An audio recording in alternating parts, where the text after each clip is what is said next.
I'm also moved by it. Yes. Yes, tell me about that. What moves you? You talking to me? Welcome back to the Pretentious Film Bros podcast, where it is our mission to break down the stereotypes and build connections through film. I'm Nolan Jones, joined here by my co-host Brady Odom, and we have a very special episode for you today. We are super excited to be bringing this episode to you because we are here to talk about one of our favorite movie franchises of all time. We are talking the Ghost with the most today and all the rankings that entails. And no, I'm not talking about Beetlejuice. We're talking Scream. In anticipation for Scream 7 coming out earlier on this year, we are talking everything Ghostface. We are going to rank the movies. We are going to rank the openings. We are going to rank the characters and the Ghostface killers. We're going to tell you about our favorite deaths and our favorite scene from every single film. So this is a jam-packed episode, but as two big-time Scream fans, Brady being a lifelong and me being a recent convert here in the past 5 years or so, we are thrilled to bring this conversation to you and to hear where everything falls for each other. We have not gone over these lists, contrary to what might be thought of before we record, so we have no idea where what has been placed. We have some general thoughts, some things we might be expecting from one another as we've talked throughout the years about these films, but we really don't know where these rankings are headed. So we're going to go ahead and we're going to start in the obvious spot. We're going to talk about the films. And normally when we rank films, everybody loves to go from the worst to the best, but we know that our number one film, Brady, let's tell the people, it's got to be the original Scream. It's always the original Scream. I feel like when you watch these other people who do like their bottom to top Screams, you're like, okay, yeah, we know that. We already know what number one is. And we thought, you know what's more interesting? I really feel like it says a lot more about a person when you see where they go from number 1 to number 6. I think that is really where you start to realize, okay, are they more recency bias, or are they like the new core 4? Are they craven, like just driven, and that's the franchise, that's where it lives and dies? And you get to see like, okay, so who are these people? Because of course, always, I have yet to meet a person where the first Scream is not their favorite of the franchise. They may be out there, and if you're listening, you're like, no, my favorite one's Scream 4. Well then, okay, let us know, because we would love to meet you, because I just have yet to meet somebody who really doesn't feel like Scream 1 is the one that captures all the magic, all the nuance, all the comedy. It balances the tone perfectly. And so as we go down our ranking here, we're going to be going from 1 to 6. But as we do the other rankings, we'll be going in traditional order, aside from the scenes from each installment, because that's more or less just like, they may not be in our favorite scenes, they're just our favorite scene from each movie. And so, but yeah, so Nolan, what about Scream 1 makes it always sit at the top of your list? You know, I mean, you could argue that it's the original film. It has to be the best. And to make that argument, I'm not going to argue against it. There are people that argue that with every film of every franchise. The original is the best. It's the purest. It's the most solid. It's the most well thought out. But really, for me, Scream is the one that we revisit the most. And that's really what it comes down to. Because I remember watching Scream the first time, I got to watch it with you, but I already knew the story. And I already knew the twist. We'd talked about the film before. We'd read the script together before I watched the film for the first time. But even still, it's the magic of that first film. It's really seeing where Sydney and Dewey and Gail and Randy, where they begin. The beginnings of these characters, that as they've progressed through the rest of the franchise into who they become. It's just that sweet spot. It's that sweet spot of 90s nostalgia. It's that incorporation of every horror franchise and every horror film and every horror joke and trope right there at the beginning. I mean, it's really where the magic began. Even after seeing all 6 Scream films, after seeing the original trilogy several times, after seeing Scream 4 on multiple occasions, it's that first Scream that just captures the magic, where you get to see where these characters begin, knowing where their story ends, quote unquote. Mm-hmm. Yeah, it's just there's something about that just it still feels new and it still feels innovative, Mm-hmm. even though you know the story. And once Yep. you've got past the part where you know the twist, you know who the killers are. This episode's going to be major spoiler. By the way, if you have not seen any or all of the Scream films, you're not going to want to listen to this episode first. You're going to want to go check out those films. That spoiler warning being put out of the way now. If you even knowing that Billy and Stu are the pair of killers in the original Scream, it becomes less about that on the rewatch. It becomes less about the surprise and more just about the comfort. Mm-hmm. I mean, I found the original Scream to be such a comforting film, Mm-hmm. which probably says there's something wrong up here with me. But it's that comfort. It's that 90s nostalgia. It's that seeing these people who are completely unequipped. Sydney is completely unequipped to deal with what's coming at her. Dewey is more unequipped than he's ever been throughout the whole franchise. Gail is just, you want to punch her in the face.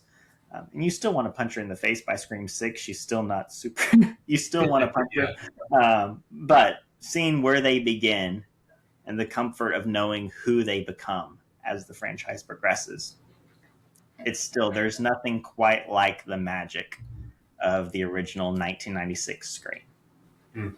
I agree wholeheartedly. I think that the original Scream is also, the twist once it occurs. You now know for any movie coming after that, they're going to do something in that playground, right? Mm-hmm. And so you're always looking for more than one killer. You're always looking for a duo. You're looking for a trio. You're looking for maybe there's a quad of killers. You don't know. You're looking for always trying to pay attention, which works in the sequel's favor sometimes, occasionally. Right. But other times I feel like it just also shows you, like, once you do it once, it's hard to recapture that same level of excitement. It doesn't mean it's not going to be good. You still want to try to figure out who did it. And maybe when you go back and rewatch them after knowing who did it, you can pick up interesting things like who killed who. That's always an interesting thing that people like to do. Or you can try to figure out, okay, what were the telltale signs? What were some of the things I missed when the first time I watched it? And so, but Scream 1 is that, where it's like, it had the moment, it had the excitement, it had that big twist of, oh, there's not one, there's two killers. And that makes all the difference. And that reveal kind of puts you in a different mindset of like, oh, I didn't know movies could do this. Yeah. I didn't know movies could play with my expectations like this and really give me possibly one of the best twists in horror history. Something that a lot of people have taken from as they've moved on. Even if they don't do a slasher film, they'll do the twist of, and there was more than one the entire time. And so, I feel like you said it very well. Scream 1 is always going to be the favorite. I think I maybe somebody else is like, okay, other than Scream 1, what's your favorite? But that's just really second place. Well, that's for number 2, right? That's just second place. So why don't you go ahead and share with us, Nolan, your second favorite Scream, and then I'll share mine, and we'll talk a little bit about them. Yeah, so my second favorite Scream may or may not come as a surprise to you, but we're going all the way from the beginning with Scream to all the way really to the end of the Big Three's arc in Scream 4. Really? Okay. Yeah, no, I absolutely love Scream 4. Yep. It picks up at the end of the original trilogy where the door's been closed, but then now in 2011 we come back with Scream 4. And of course, this is Wes Craven's final Scream, and this is where they kind of take what was key of the late 90s and early 2000s, the first 3 films come in, and now they're trying to bring it into the 2010s. And I think that Scream 4 does that so well. And you've got the podcasting and the constant live streaming of the high school experience, right? And it's bringing that webcam and that streaming into the forefront. You've got the joke, I forget his name now, the one who's always running the live webcam. But you've got the joke towards the end, Robbie, that's it. Where he's about to get killed by Ghostface, and he goes, wait, I'm gay. And Ghostface stops. And he's like, if that helps. And then Robbie gets killed because he's very clearly not gay. bringing that aspect of what they didn't really have it / address it in the 90s, early 2000s, but now they're bringing that element into horror. Even Robbie even says the only way now to survive a horror film is if you're, I forget what it was something, or if you're gay. Like that's the only way to survive a slasher film. I want to say it was if you're black or if you're gay, but I don't think that was it. That doesn't seem to track with. No, I think it was if you were a virgin or you're gay. I think was like maybe that was it. It was something like that. But anyways, it was just the way that Scream 4 took the franchise from the 90s and it brought it into the 2010s. And I feel like it took that modern feel of the slasher in that modern world that Scream would have now been in, and they did it really well. I think Wes Craven did it really well. It was a beautiful, beautiful Scream for him to go out on. But even more than that, we talk about the characters, right? This is Sydney at her peak. She is the victor. She has been through it, and she is on top. She's written a book about her experience, about how she's become the victor through these tragic circumstances, which, by the way, if anybody's got a copy of Out of Darkness, I would love to have it. So hit me up, let me know. But I love that it's Scream 4, those big three, Sydney, Dewey, and Gale. They're kind of at the peak of who they are. They've survived these killings 3 times now, and they've really overcome. So you see who they have become through all of the tragedy and the challenge that they've endured through these Ghostface killings, and how now it's made them perfectly equipped to handle these challenges. And for me, that's really what Scream 4 is. Of course, they introduced some amazing characters that we'll get into later, with the introduction of Kirby, with Jill as Sydney's niece, and all of the action pieces. You've got Sydney's agent, who is terrible, but she's also so much fun. Rebecca, I believe is her name. I thought it's Alison Brie's character. I can't remember her actual name. I believe the character's name is Rebecca. But she's a great, a wonderful character. But for me, that's really what it is. Yeah, Rebecca Walters is her name. But it's that culmination of who really these big three have become, and how everything they have endured has brought them to this moment to see them at their strongest. So for me, that's why Scream 4 is just my favorite. I love seeing who these characters, who Sydney, Dewey, and Gale have become. And that's really, to me, the sweet spot where we see who they are. Okay, yeah, I think that's a really wonderful coverage of Scream 4. It used to be my second favorite until I recently rewatched all of them. Actually, before I realized the trailer was coming out, I had kind of kept up with it, but I'd heard it just had been going through production hell, so I wasn't really anticipating a Scream 7 soon, if ever. And I finished Scream 6, and within the next week and a half, the Scream 7 trailer dropped, which I just thought, what a random time. A lot of them I'd seen time and time again, but the newer sequels I hadn't seen very many times. I'd only seen Scream 6 once when it came out. Right. But Scream 4 used to be my second favorite. But after rewatching them, it's not that the quality of the film got any less, but my appreciation for the other films got greater. And so my number 2 is actually Scream 2. And the reason that one jumped so much higher up on my list is I actually really forgotten how well Timothy Oliphant plays Mickey Altieri. And the level of psychosis that goes into his very minimal role that I feel is something that is just, it's game changing. And Derek, the idea that they play around with, because if you remember in Scream 1, Billy is her boyfriend and then also becomes the killer. He's also revealed as a killer. And you look at Derek, and Derek seems like the antithesis of Billy. But he is in the wrong places at the wrong time every single time. And they play with that anticipation of they're not going to do the boyfriend again. But that's what they would want you to think, because you would already think that. So then they can play with, but no, that would be too, but no, that would be, and they do this really well. And then they do it to Sydney at the very end. at the reveal, right? With Mickey's reveal of him being one of the killers, you then have this like moment where I have seen it a number of times and know that it's not Derek.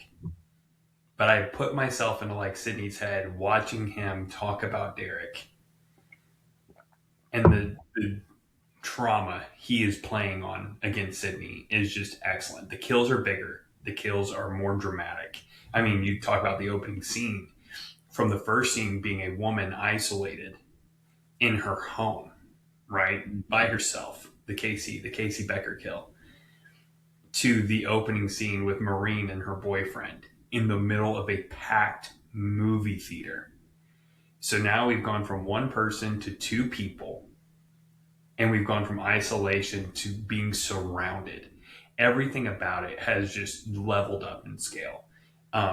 You also have the most heartbreaking moment, I think the most heartbreaking moment in Scream, which is the death of Randy. And that scene really, like, while it's not even played for tragedy, it is a tragedy. And that's what makes it really well done. It's not like over dramatized. They don't have this big funeral for him. They don't do this big, like, oh no, Randy. Like, it's just, he died. Yep. And that's it. And when you find out later that it's Nancy Loomis that killed him, That's a little unsatisfying. it's just a little bit like, well, that really sucks. Billy's mom killed him. And that is like, man, you would have thought he'd for sure be able to overpower her. And while her performance at the end is really solid, I think the performance Debbie Salt, Nancy Loomis puts on is really solid. We'll talk about later maybe why I don't necessarily love it being her as the other Ghostface. But the Mickey Altieri kill, the psychosis they play with on Sydney, the Cotton Weary subplot that actually works really well. And it has some of the best kills in the series. And so for me, Scream 2 is definitely number 2 in my ranking. Well, you just made my next job really easy because Scream 2 is my number 3. For many of the reasons that you just said, but it's definitely the way it ups everything. I believe the phrase Randy uses is carnage candy. That really is what Scream 2 is. Scream 2 has some of the best set pieces, I think, in the whole franchise. It does. Some of them we may talk about later on. One that I considered for later rankings, but I didn't ultimately end up going with, I'll go with now. But you've got all the times when Sydney's on stage. Because, you know, in Scream 2, Sydney's gone to college, and one of the things she's studying is she's taking acting courses. And this role that her director is really pushing her into is one of this tragic heroine. As she saw, I believe she saw, it's set during the Trojan War or Trojan Horse time. Maybe. I want to say it's somewhere like that. But anyways, her character, she saw this war coming. She saw this tragedy coming. And she tried to serve as a prophetess to the people of her town and her community. And they kind of just ignored her. And then lo and behold, this tragedy comes. And he's really trying to get Sydney to dig deep into the trauma of her past to really bring out this character. And I'm going on and on about all that because of that moment where she's on the stage being pursued by Ghostface. Not at the end where there's the reveal, but where she's actually on the stage and all the effects are going on around her. You've got the fires that are burning and the towers that are falling, and this Ghostface killer is chasing her. And it's just one of the greatest set pieces in all of the Scream franchise. I think that's where Scream 2 really excels above all others, is it's in the set pieces that Wes Craven creates, those bigger carnage candy moments that Scream 2 brings us. And then, of course, we can't forget we've got Randy in film school and that scene in the classroom, minus the editorial mistake where Randy says, I believe it's stay away from her, you bitch. And it's like, no, it was actually Mickey said the line right. Except for that one little moment that just is kind of special in its own right, that it's really in the franchise still, and that they didn't try to correct it, that they left it the way it was. That scene from Alien that Randy's referencing. Besides just that, getting the film school nerd moments, from Randy and the other classmates, that being just really kind of fun and really special, where they talk about sequels and who would want to create a Stab 2? Sequels are by far inferior films, by very definition. And then they go on the James Cameron fanboy and settle on, ultimately, The Godfather Part 2. And Randy's like, yes, you found the Oscar-winning exception. So, Scream 2 is just, it is a lot of fun. It's a banger of a sequel. And if you ask me, Randy, Scream 2 is also an Oscar-winning exception to the sequel rule.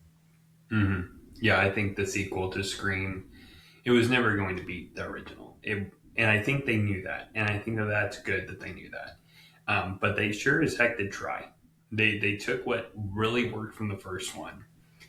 And they were like, you know what? They did exactly what Alien and Aliens does, right? Mm-hmm. Where Alien is more of that psychological horror, like trying to figure it out, commentary, like let's see what's going on here. And Aliens is that action-packed, like we're just going to go blow stuff up, where you now have Scream 2 is less about the psychology behind it. There is still some of it there with the Mickey character as mentioned earlier, but it's about the big set pieces. It's about the big moments. The action-packed chase scenes and all of that. And so not that that's necessarily lacking from the first one, but it's less horror-driven than it is just more like thriller.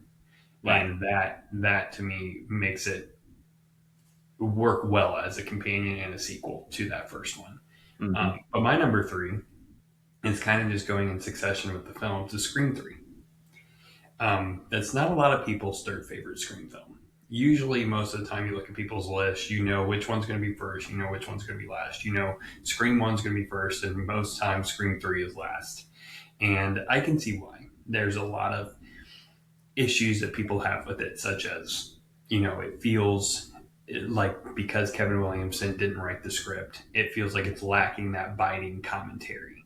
It feels like it's lacking that like meta contextual element to it that the first 2 Screams had done really well, such as the discussion of sequels in the second film and the discussion of life being a movie in the first one, right? You have those like moments in those that definitely lack more in the third one.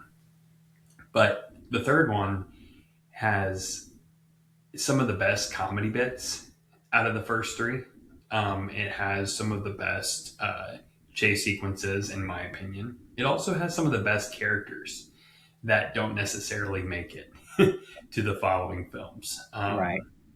Parker Posey's character actually being one of them. She is just such an incredible, memorable character.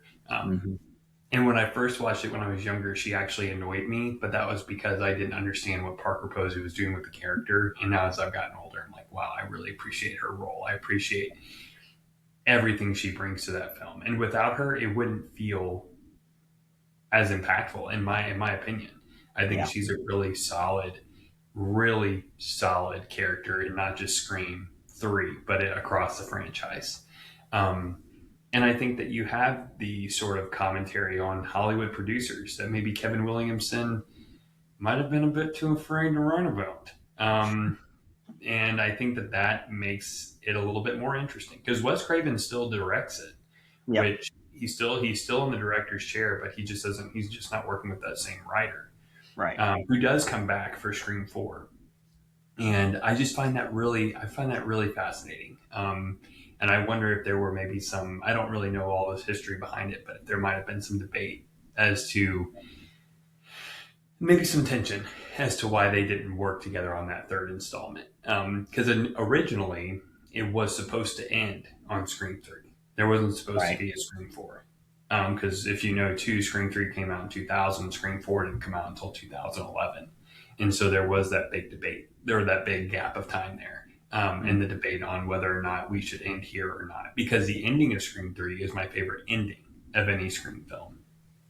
And I don't mean that as because it's a scene, but I mean that as the moment where Sydney comes back and she looks at the door open.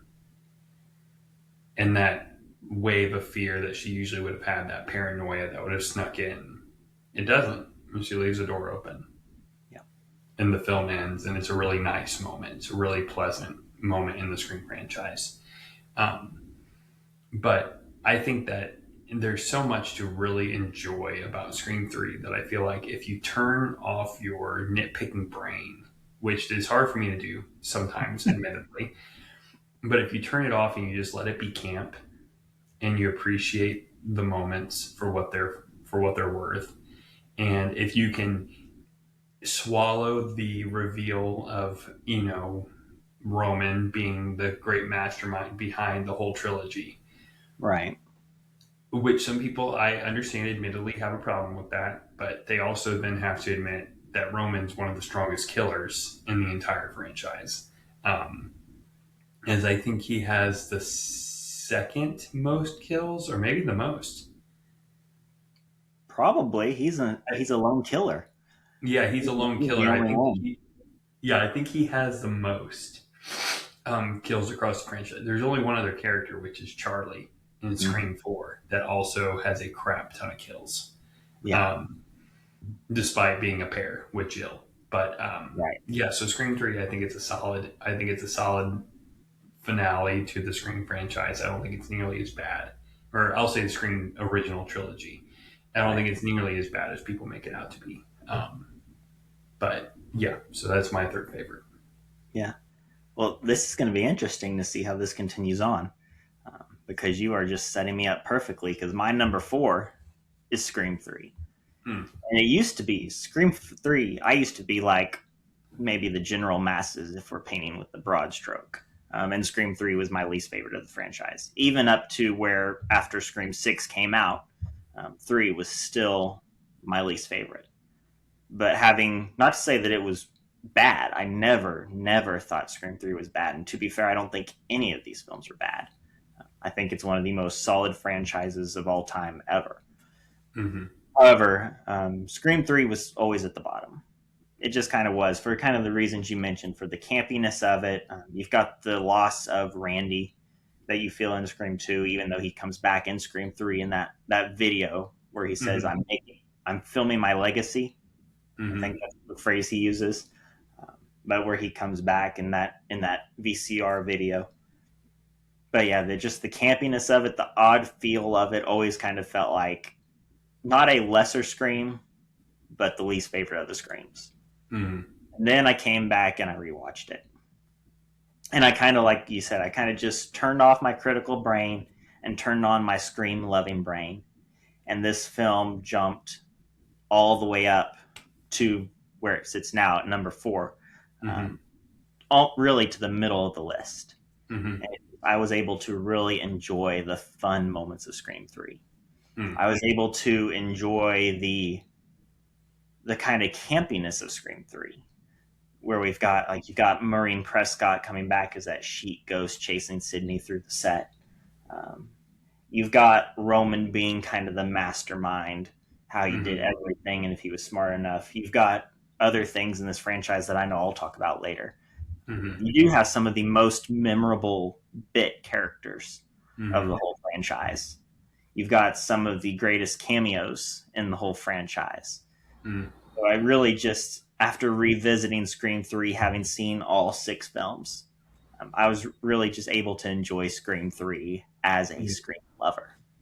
And to see, it really is that moment, that final moment that feels final, and in a sense really is final, where Sydney leaves that door open. It is final. It's the end of her being afraid, because then we get to Scream 4, and she's not afraid to the degree that she was in the original trilogy.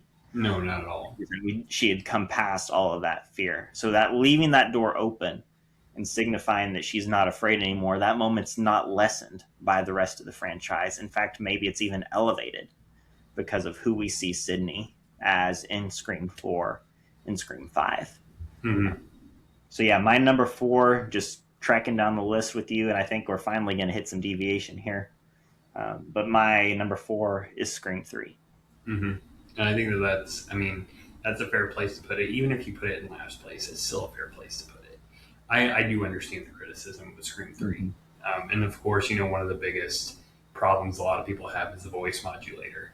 That allows you to capture the voices of these other people, to impersonate them. Right. A lot of people are thinking that's more of like a cheat code for that film.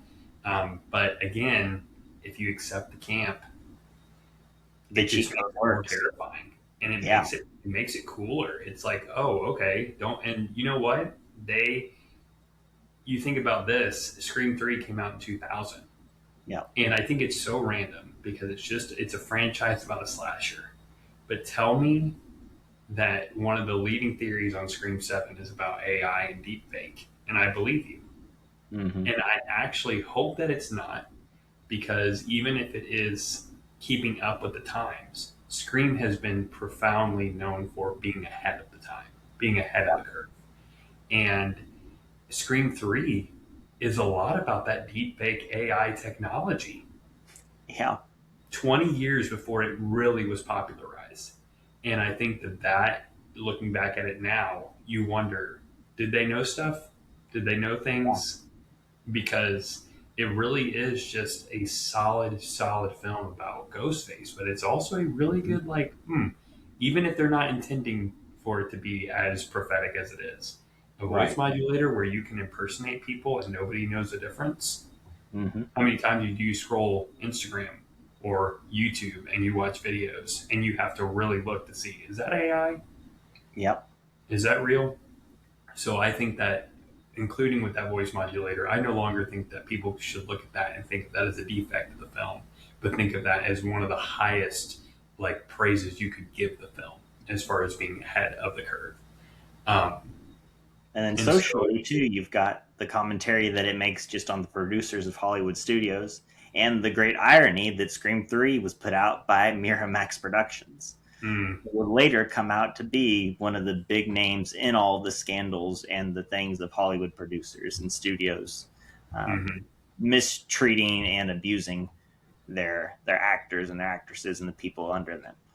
So yeah, Scream 3 has always kind of been ahead of that curve, and or Scream has always been ahead of that curve, and really Scream 3 was ahead probably without even knowing it was ahead. Mm, And that, like you said, that almost elevates the film even more looking back on it now 25 years later.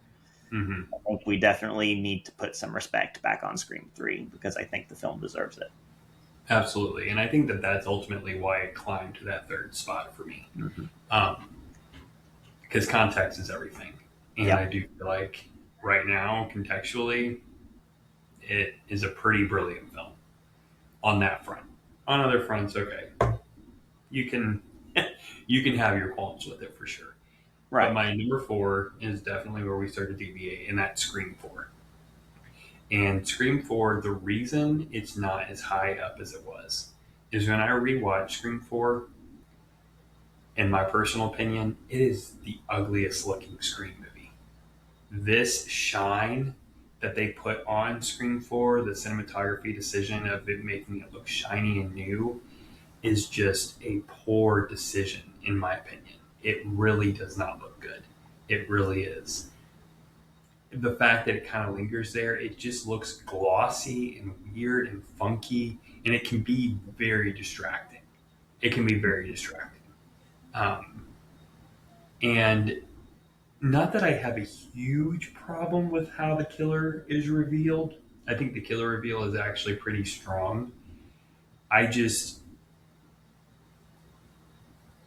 I'll say it like this: think, Goddess Emma Roberts, Mm-hmm. because she delivers that compelling speech about it needing to be about her being the victim so she can get the notoriety.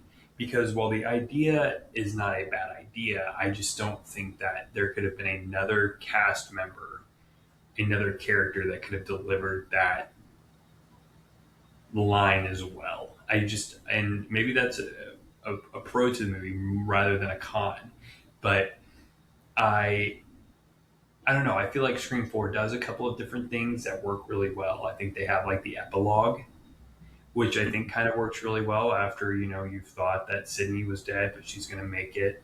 Um, I will say I've always had an issue with it. And I just think it's one of those things that Scream is just so much smarter than it does, is the moment where Dewey and Gail are talking. And Dewey makes a comment about them having matching injuries. And Gail goes, how does she know I was injured in this particular place in the shoulder? And that's what keys Dewey onto knowing like, oh, I need to go save Sid because clearly Jill is the killer. Is the killer. I don't hate that, but I'm like, that's just such a lazy writing like decision. I think it doesn't take you out of it, but it definitely was one of those things where I'm like, Scream is usually so much smarter than this. All that aside, those are really the biggest qualms I have with the movie. The characters are fantastic. Kirby, one of the best characters that Scream has introduced.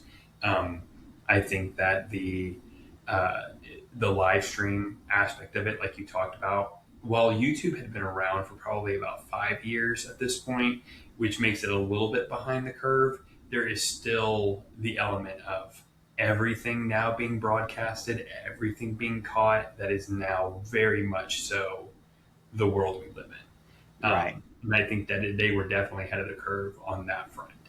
Yeah. I think the idea of the other thing that I really appreciate, because they kind of touch on it a little bit in Scream 2 and Scream 3, but the desensitization of the youth to these things that have happened, and to the things that are happening. You know, Right. when Sydney originally arrives, they have ghost face masks all over the street lamps. And she's like, well, you know, kids will be kids. And originally, what's so funny is Rebecca speaks to her about this, and Sydney thinks Rebecca is talking about the ghost face masks on the street lamps, but really she's talking about the position of her books in the bookstore, which I find really funny because, of course, an agent doesn't give a crap about your past. They care about your future and how much money you can make them. And I really appreciated that it was like Sydney is still like looking at that. She's okay. She's not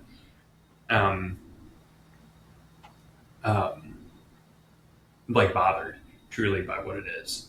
But yeah, so that to me is one of those things where Scream 4 is really nails what they're going for as far as the live stream, as far as it's not really a requel. That's later on in the core 4 series. But this, if you're going to bring back the story for what they bring it back for, it feels worth it. And it feels really solid as a fourth entry. And what I thought, of course, was going to be the final entry. But as you can also see, I'm clearly a big Wes Craven Scream guy. I think the sequels are good, but I just don't think they hold up to what the original captured. Right. Yeah, well, they say it in their slug line for Scream 4, new decade, new rules. And I think, like you mentioned, and then like I mentioned, the way that they brought back those new rules into the Scream franchise worked really well for Scream 4. Yeah. So moving on to my number 5. Now we're in the core 4 era, right? The radio silence era. But my number 5 is Scream 6. And as the first film without Sydney, I was really nervous about how this one would land. When it came out, I believe it was last year, 2023. May have been 2023, 2024, one of those two. But when it came out, I was really nervous how it would feel without Sydney. Because the core 4, they'd set us up strong. Tara and Sam were set up as strong final girls that could carry this franchise really well. Of course, Jenna Ortega was a horror veteran by that point, and Melissa Barrera had some solid credit to her name as well. And the way they bring in the twins were, I'm not going to say great as Randy supplements, because you can't touch Randy, but they did the job well, and you enjoyed them. Mindy and Chad, they were very acceptable, and the fact that they brought them from the Meeks family and they were Randy was part of their heritage helped to elevate them even more. But for me, the reason it's Scream 6 at number 5 is because I think Scream 6 was what we needed. It was what the Scream franchise needed at that moment. Scream 5 kind of reinvented it and brought in the new cast with the old, and Scream 6 really, it focuses on the new, which makes Scream 7 very interesting, that they're not going to have, at least the Carpenter sisters are both not included in the film for outside of Scream universe, Hollywood, social, political, I don't know what kind of reasons. I'm not smart enough, or nor do I care to be involved in all of that. But Scream 6 felt like what we needed the Scream franchise to be. It had evolved bigger than Sydney and Dewey and Gale. It had become less about the commentary and more about the brutality of the kills, which I remember walking out of the theater that night and wondering if maybe that's what we needed at this moment. Because if the Scream 1 through 3 specifically, but then even Scream 4 have been about the commentary and about just the poking at the horror, and Scream 1 revitalized the horror genre, taking those tropes and flipping them. Scream 2 and 3, especially Scream 3, had the biting social commentary. Scream 4 had a little bit of that, especially looking at our relationship with technology and how that works, and desensitization. I wondered if Scream 6 being more brutal and more just about the brutality of the kills, I wondered if maybe that was what our culture needed at that moment when it came out in 2023 or 4. So I remember walking out of the theater having missed Sydney, like her absence is felt in the film, but it didn't detract from the film for me at all. Scream 6 felt like it just kept moving along naturally. It takes them out of Woodsboro into New York, which is kind of cool because the Friday the 13th films Jason Takes Manhattan comes like way later in the franchise, somewhere closer to 10. But that was kind of a cool, even little nod, kind of taking them out of Woodsboro and putting them into New York. Kind of felt like a nod to the Friday the 13th franchise later on as it moved. And there's some amazing moments in 6 too, which we'll get into a couple of those even later. But as it felt like the Scream franchises continued to evolve with us. So while Scream 6 has weaknesses, many of which, again, I'm sure we'll get into later. I know I for sure will. To me, it felt like maybe that was the Scream film we needed for that moment in history. And it felt like even though Sydney's absence was felt, the core 4 was strong enough to continue to carry the franchise into something that was still a very, very enjoyable film for me. So Scream 6 makes my number 5 spot. Okay. And, that's a perfect segue for me because Scream 6 also sits in my number 5 spot. I guess it's interesting. We just had a little bit of differences in the middle of that, but we still had the sequels at the bottom. And that's not to say that they are bad movies. I don't think either of these films are bad. I enjoy both of them. I think they're both interesting.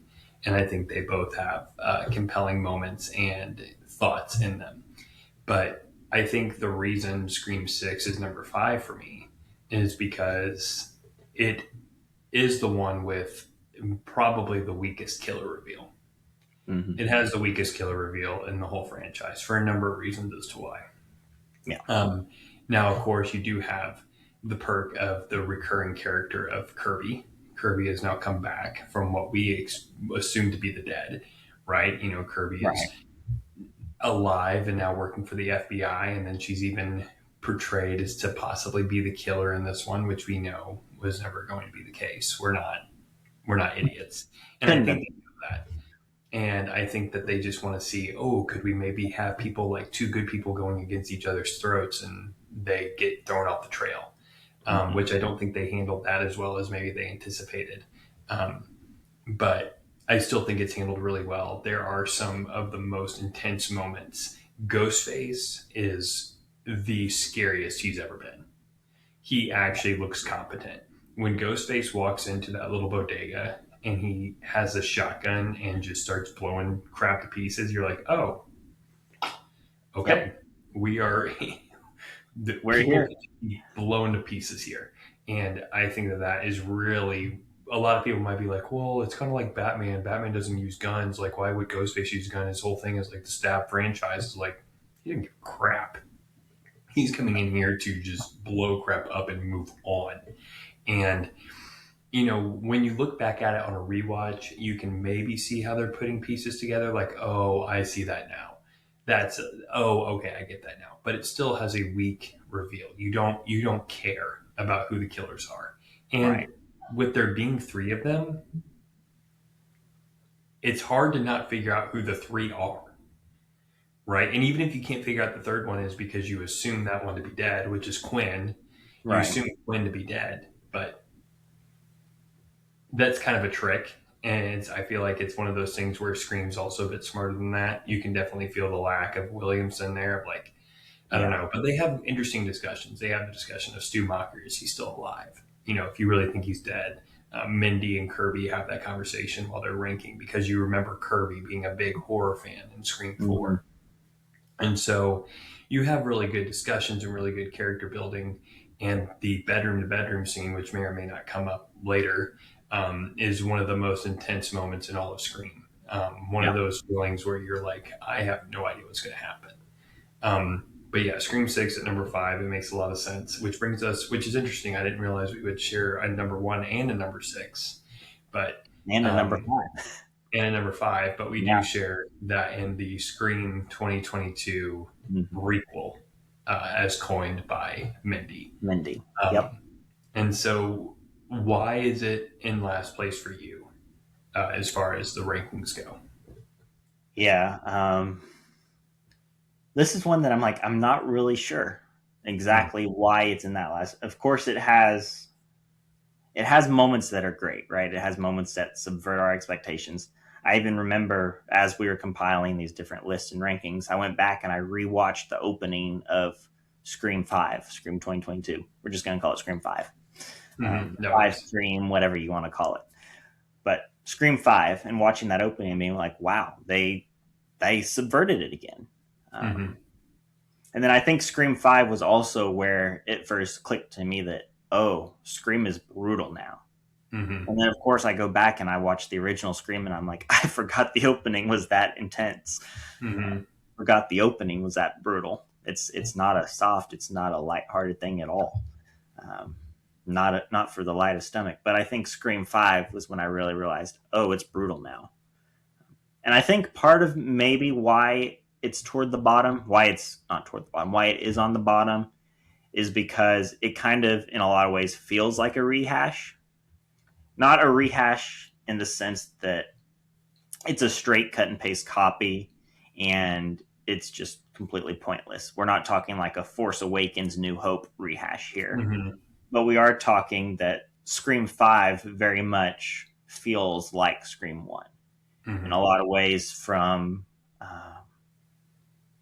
even from the killer reveal being her boyfriend being one of the killers, Sam's boyfriend. Totally blanking on his name now, but that's all right. We're Richie. gonna Richie. There we go. I even wrote it down later on in the thing. I don't know why. Moving on. Moving on. Um, there's just parts about Scream 5 that feel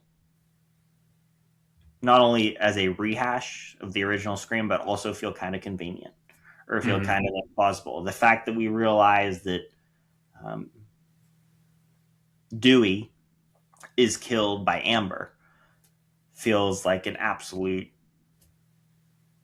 impossibility is not right word. Maybe cheat, Mm-hmm. uh, because we know it's not Richie. One, because Richie's running from Ghostface at that time, and two, because Amber says at the end that she's the one that killed Dewey.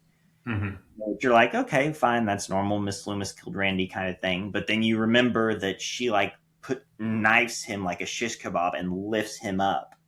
And you're like, Amber's strong and adrenaline is a real thing, but that just does not feel something about Well, that to me has always kind of felt off. well, and to like kind of jump in, I figure this will be the good way to have this conversation too, Yeah. since we share it. Is actually when I rewatched it, she doesn't lift him. Oh, she doesn't? He lifts himself. When she's Oh, lifting, he's tensing up on his feet, and she's just going up. And so when I interesting. rewatched Okay. that made the kill much more believable. Because you're right, there's no way, even with two knives and adrenaline, that Amber's Mhm. strong enough to just lift him fully off the ground. He doesn't. He's just on his back, and she has him like this, and he's tensing Okay. up. as he's trying to, because it's painful, right? Right. Okay, that makes more sense, and that makes that a little bit better. Yeah. And you're right. I mean, even the way when I rewatched it, the way Richie looks at the other ghost face is an interesting tell because he just kind of stares at the ghost face like in disbelief that his partner was killed. Yeah. Right. You don't know that because you don't know he's the other killer, even if you suspect it. But that made that scene very much like a lot more interesting. Right. And so, but yeah, sorry, I didn't mean to cut you off. I just want to jump in just to make sure because that is what a lot of people believe, and I believed it until I rewatched it, and I was like, "Oh, she doesn't lift him up. He tenses up." No, you're good. Thanks for that Mm-hmm. correction because I don't know that I've seen Scream 5 since the year it came out. I don't know if I've actually one I've come back to rewatch. But while there's a lot of strength to Scream 5 and some of those which we'll get to talk about later as we continue to go through our list, I think to me it's the one that just felt the most rehashed. And not the most rehashed in a way that a lot of Hollywood sequels were rehashed during 2022 and 21 and all of that. But it still felt rehashed. Mm-hmm. And it still felt, it took a little while for Sydney to come in, and that kind of lessened it a little bit because you kept waiting, when's she going to get there? When's she going to get there? It really was a film where Dewey got to kind of be in the spotlight for the majority of the film, which was nice, which was really nice to give him that chance. But I think all in all, Scream 5, again, is not being at the bottom of the list does not make it a weak film to me. I think the way that it brings the old and the new together, that Scream 5 really honors the franchise. It does. The Radio Silence team really honors Wes Craven. They honor the characters that he and Williamson built in ways that many franchises that have rebooted themselves after a decade or two haven't.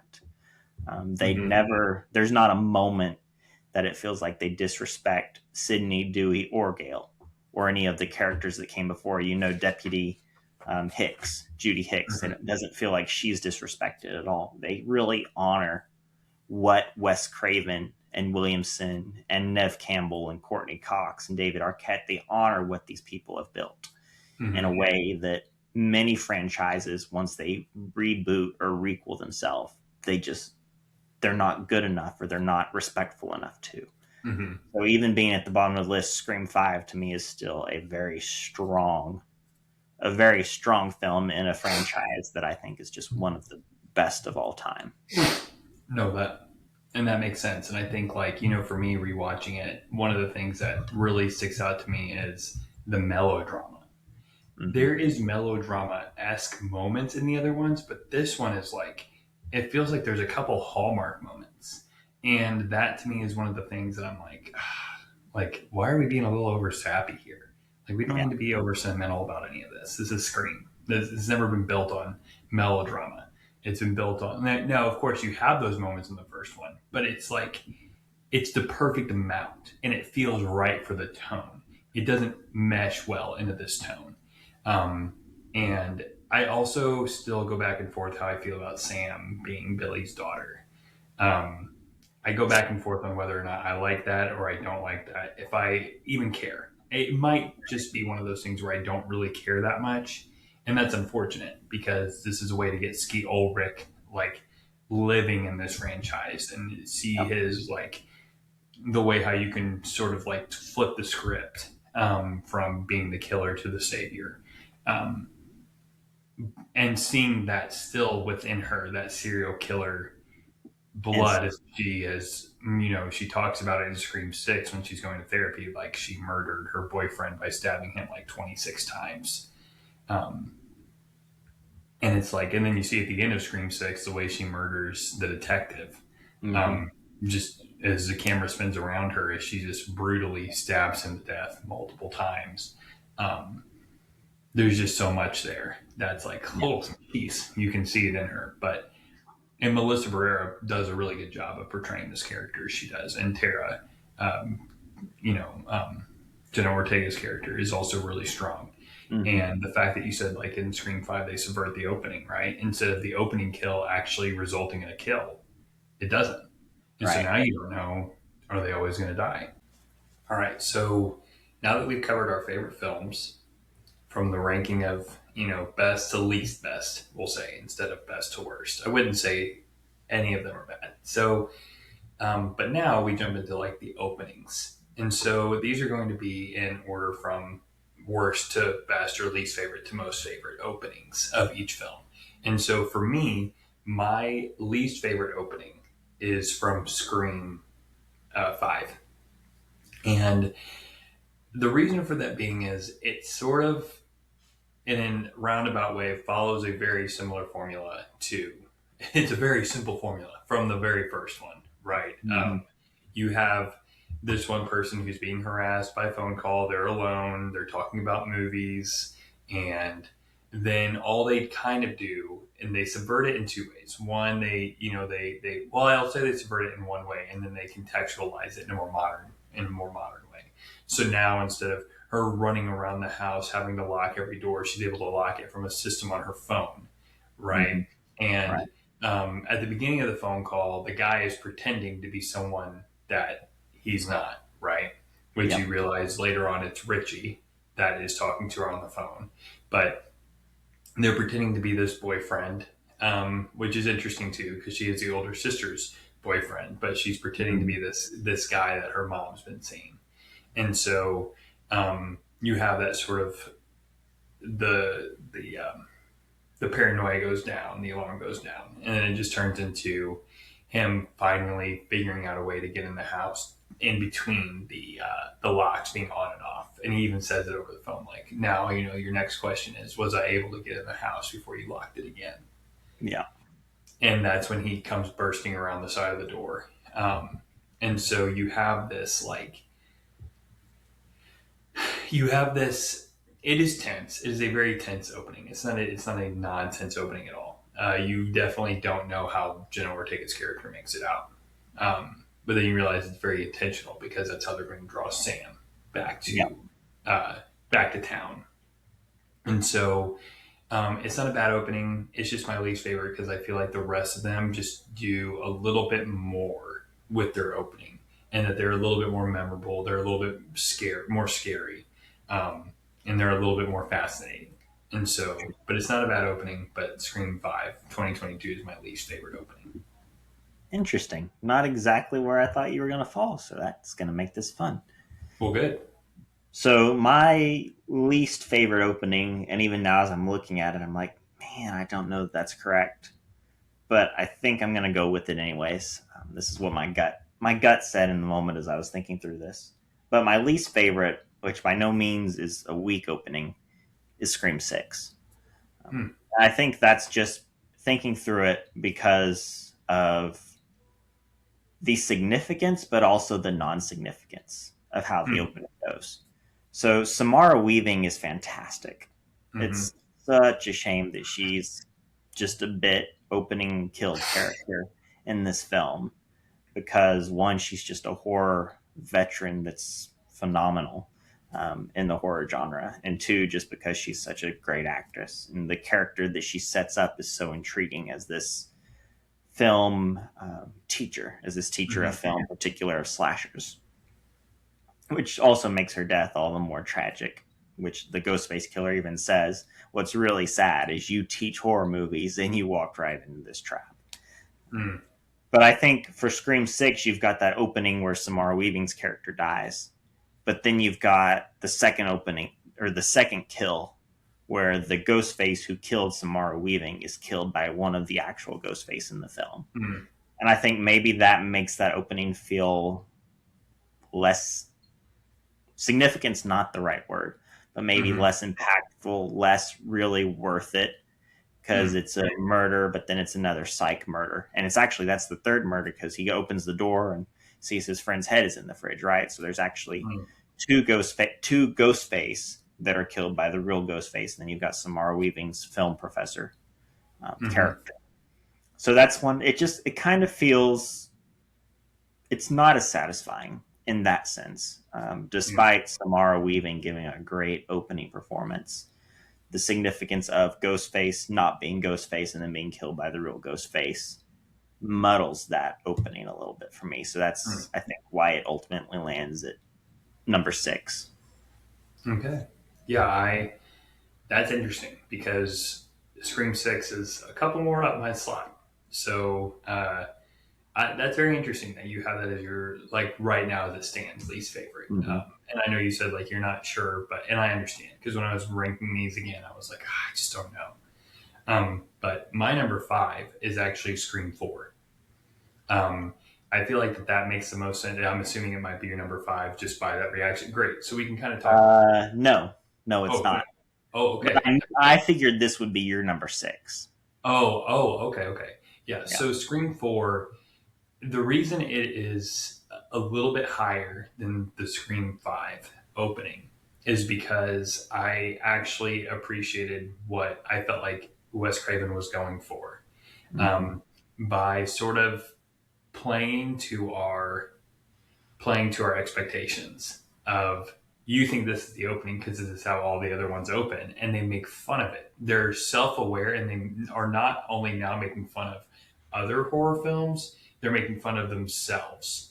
As they started in Scream 2, they're now continuing that trend to what I think this is the most maximalist approach they could do for making fun of themselves, is by having fake openings from other of their fake films. Yeah, like 3 of them, or 2, Yeah. two or 3. I can't remember which one it is. But Yes. I think there's 2 fake openings and then the real opening. Yep, that is correct. There's 2 fake and then there's the real. And so the reason I really appreciate what this one is doing is because I love the Kristen Bell opening. It's so funny. I think she deserves a lot more credit and screen time than she gets because she's really funny, with her and Anna Paquin. Yeah. They both have a great moment in that, which is a great couple of great cameos, even though they're not playing, themselves. It's cool to see them very briefly.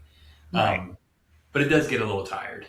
And when you rewatch the film, you're like, man, can we let's just get to the opening now. I've seen the alternative opening, which honestly, I don't know if you've seen it. I think so. It is horrifying. Actually terrifying. It's the original opening, like they have with 2 blondes at the end of the setups. Right.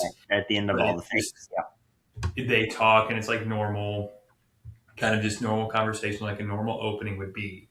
And then you have Ghostface enter the room, and he's just kind of like standing in a corner.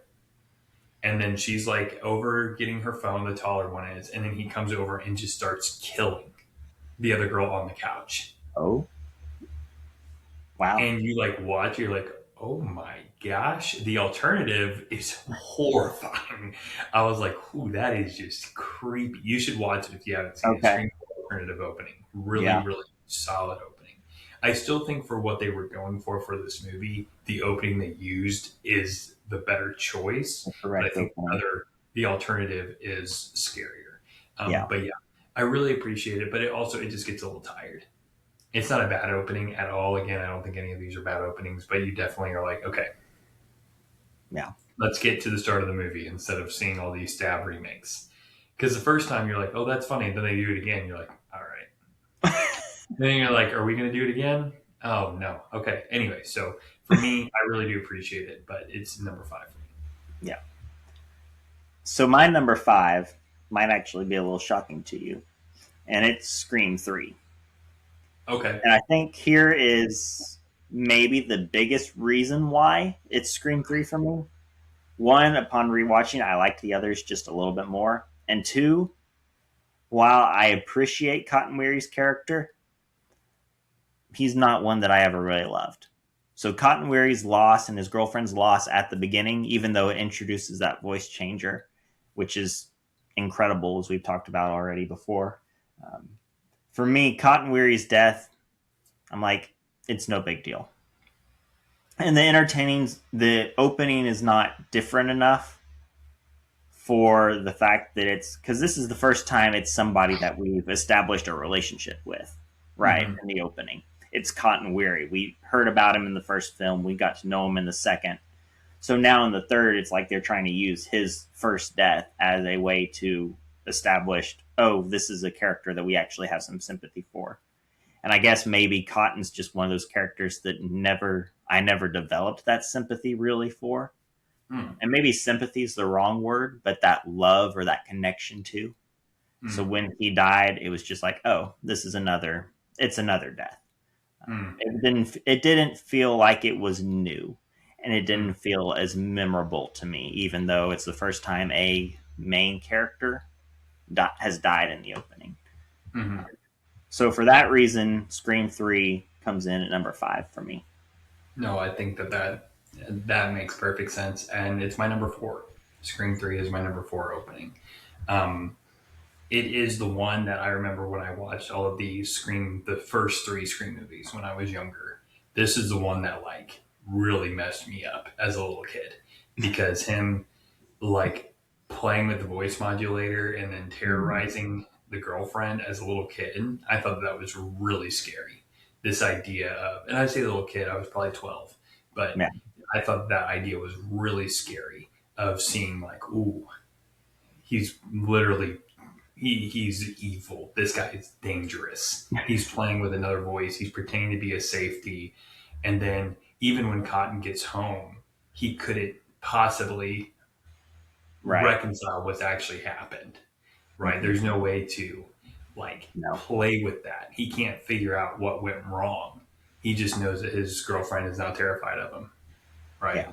And the fact that the warning doesn't stick, and they have that fight when they get home, and then he ends up killing, Roman ends up killing both of them, is, I would say, like you said, it's not like, oh, I really was attached to Cotton. I'm really not.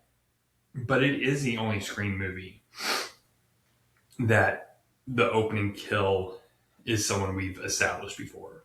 And I think that gives it a higher ranking for me. It's like, oh, this is somebody we've actually developed for 3 movies now, right? He's sort of a figment in the first one, and the second one, he's more of a realization. And now in this, this third one, he's the opening kill act, the opening act kill. And so that, I really did appreciate that. And the voice modulator is introduced in a very scary way, in a very impactful way. So I appreciated that aspect of it as well. But it's still my number 4, and I think it makes sense for it to be your number 5. Yeah. So my number 4 is Scream 4. And we don't have to talk about it a lot because you've already gone through it. And those are often the qualms that people have with Scream 4. For me, I think it plays into, and you kind of even addressed this, but I think it plays into what Scream 4 is going to be as a film. And I think the cameos in it are just fantastic. You've got Lucy Hale in the first cameo. Yep. You've got, like you said, Kristen Bell and Anna Paquin in the second, in that moment where Kristen Bell reaches over and just stabs her in the gut and says, "Watch the movie." Yeah, you see that coming? Shut up and watch the movie. And she's just sitting there, and it's so great. And then you've got, I'm blanking on her name now, but I believe Andy is her character name in the third one, and which is the real opening. To me, all those cameos are so nice, and maybe it works for me a little bit more because of who the actors are that are in the cameos, because it's Lucy Hale and Kristen Bell and Anna Paquin, and I'm completely blanking on Andy's character's name, but that's okay. I know who it is, and I just can't think of it off the top of my head. But yeah, for me, Scream 4, it can get tiresome. I see that, and I think if they kept going more and more, it wouldn't have been good. I think they cut it off right where they had to. They do. I think if they had gone one more, it would have been too much. But the way that it pokes at itself. It's super aware of everything that it is. The star power that they got in that opening, and then the way that it's finally resolved with the 2 girls who are actually the opening kills. To me, I find Scream 4's opening entertaining, and it's different. And so because of that differentness of it, it places it towards the middle of my list. Yep, that makes sense. Yeah, for me, you're going to be a little bit shocked by this one, but my third is Scream 2. Okay, that's Scream fair. 2 is my number 3. I think, like I mentioned earlier, going bigger and bolder than Scream 1. The commentary between Jada Pinkett Smith and Omar Epps in this very beginning scene of they're bringing in the black culture in scary movies, and they're talking about it in a very comedic and kind of lighthearted way, and without it feeling like, I don't know, it feels just very like easy. It doesn't feel like we're trying to make this intense political, socio-political discussion. Right. It just feels like, It hey, feels normal. like a nod, like, hey, have you noticed this happens? And you're like, oh yeah, that does happen. And not to mention Jada Pinkett Smith just owns that opening of going into, they make fun of it in Scary Movie, which of course they're going to, but her being frustrated by the, nudity of the character, Yeah. in Heather Graham's character. She's like, now why we gotta need all that, right? And the tension you feel with her sitting next to Omar Epps' character after, well, it's not Omar Epps anymore. It's, now it's probably Mickey. It is Mickey sitting next to her at the theater. Like, of course, he'd be seeing Stab, right? At the theater, but you have this like tension of, that's not your boyfriend. Like, he's been killed. We saw him stabbed in the stall. Like, In the ear, through the stall. yeah, Yep. in the ear through the stall. So it's like, oh man. So that tension they build there is really well done, and I think that it is a great follow up, only because of Scream one, but it's a good follow up, and that it works really well, and is a very very solid like kill, because it's aggressive and it's around everybody, and everybody's kind of noticing, but they don't really. And he's able to get in and get out, and he still had his fun. Nobody notices. No one, and how could they? They're all dressed up. They're all promoting. They're all in ghost face mask. They're all promoting this movie that is capitalizing, which of course is also another way Scream is really good at capturing the essence of what we as a culture do. Is they're promoting this movie, and he's able to do what he wants, have a good time with it, and nobody realizes what happened. Yeah. So my number 3, I don't know if you're tracking or not and trying to guess where mine are, but my number 3 is actually Scream 5. And I think for a lot of the reasons maybe you put it towards the bottom of your list, or why it's towards the middle, why it's in the middle of mine. I think Jenna Ortega plays a huge part in it. Because, by this point, she's a veteran actress. She's established herself. She's even begun to establish herself in the horror genre. But the fact that it subverts that first kill to where she's alive. And that was, as I was going through the openings, I wanted to go back and watch Scream 5 because I'd not seen it in quite some time. And as I watched, I was like, oh, no, yeah, that's got to be on the higher end. Especially, that moment that knife goes through her hand, it's just like, even for that alone, just the brutality of the opening, the way that they took the same yet different, in the way that they flipped it with her surviving, the pretentious horror talk that she has with Richie on the phone, it's just so fun. It's so fitting that it would be a Scream movie that would call out the pretentious horror snobs in the way that it does. She's like, ask me about Hereditary, ask me about It Follows, ask me about The Witch. All these very modern movies that have come out in the past less than 10 years. And here Scream is poking fun at these snooty horror films because she almost dies because all she knows is snooty horror films. She doesn't know how to survive a slasher.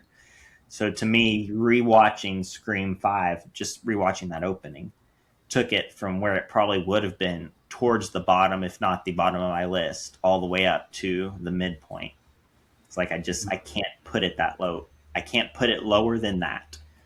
I can't put it higher than that, but I can't put it lower than that just because of the way that it took the same old opening that we knew, but it reinvigorated it, and the way that it took poking fun at the pretentious horror films that had come out in the last 10 years or less. And then of course you've got Jen Ortega's just great performance as Tara opening it up. So Scream 5 is my number 3 opening. Nope, that makes sense. And I think, again, I don't think any of these are bad openings. I think they always nail it on the openings. Yeah. and they're always intriguing, and that it's kind of what keeps you coming back. And I'm very interested to see if that Airbnb scene featured in the trailer is the If opening that's the opening. of Yep. Scream 7. It wouldn't surprise me if it was. I kind of hope it isn't, but I think it could be. And I'm interested to see what they do with that. But yeah, my number 2 is actually Scream 6. That it was just interesting that it was like at the bottom of your list, because I think the reason Scream 6 works as well as it does is it's the first time a Ghostface is killed in the opening scene.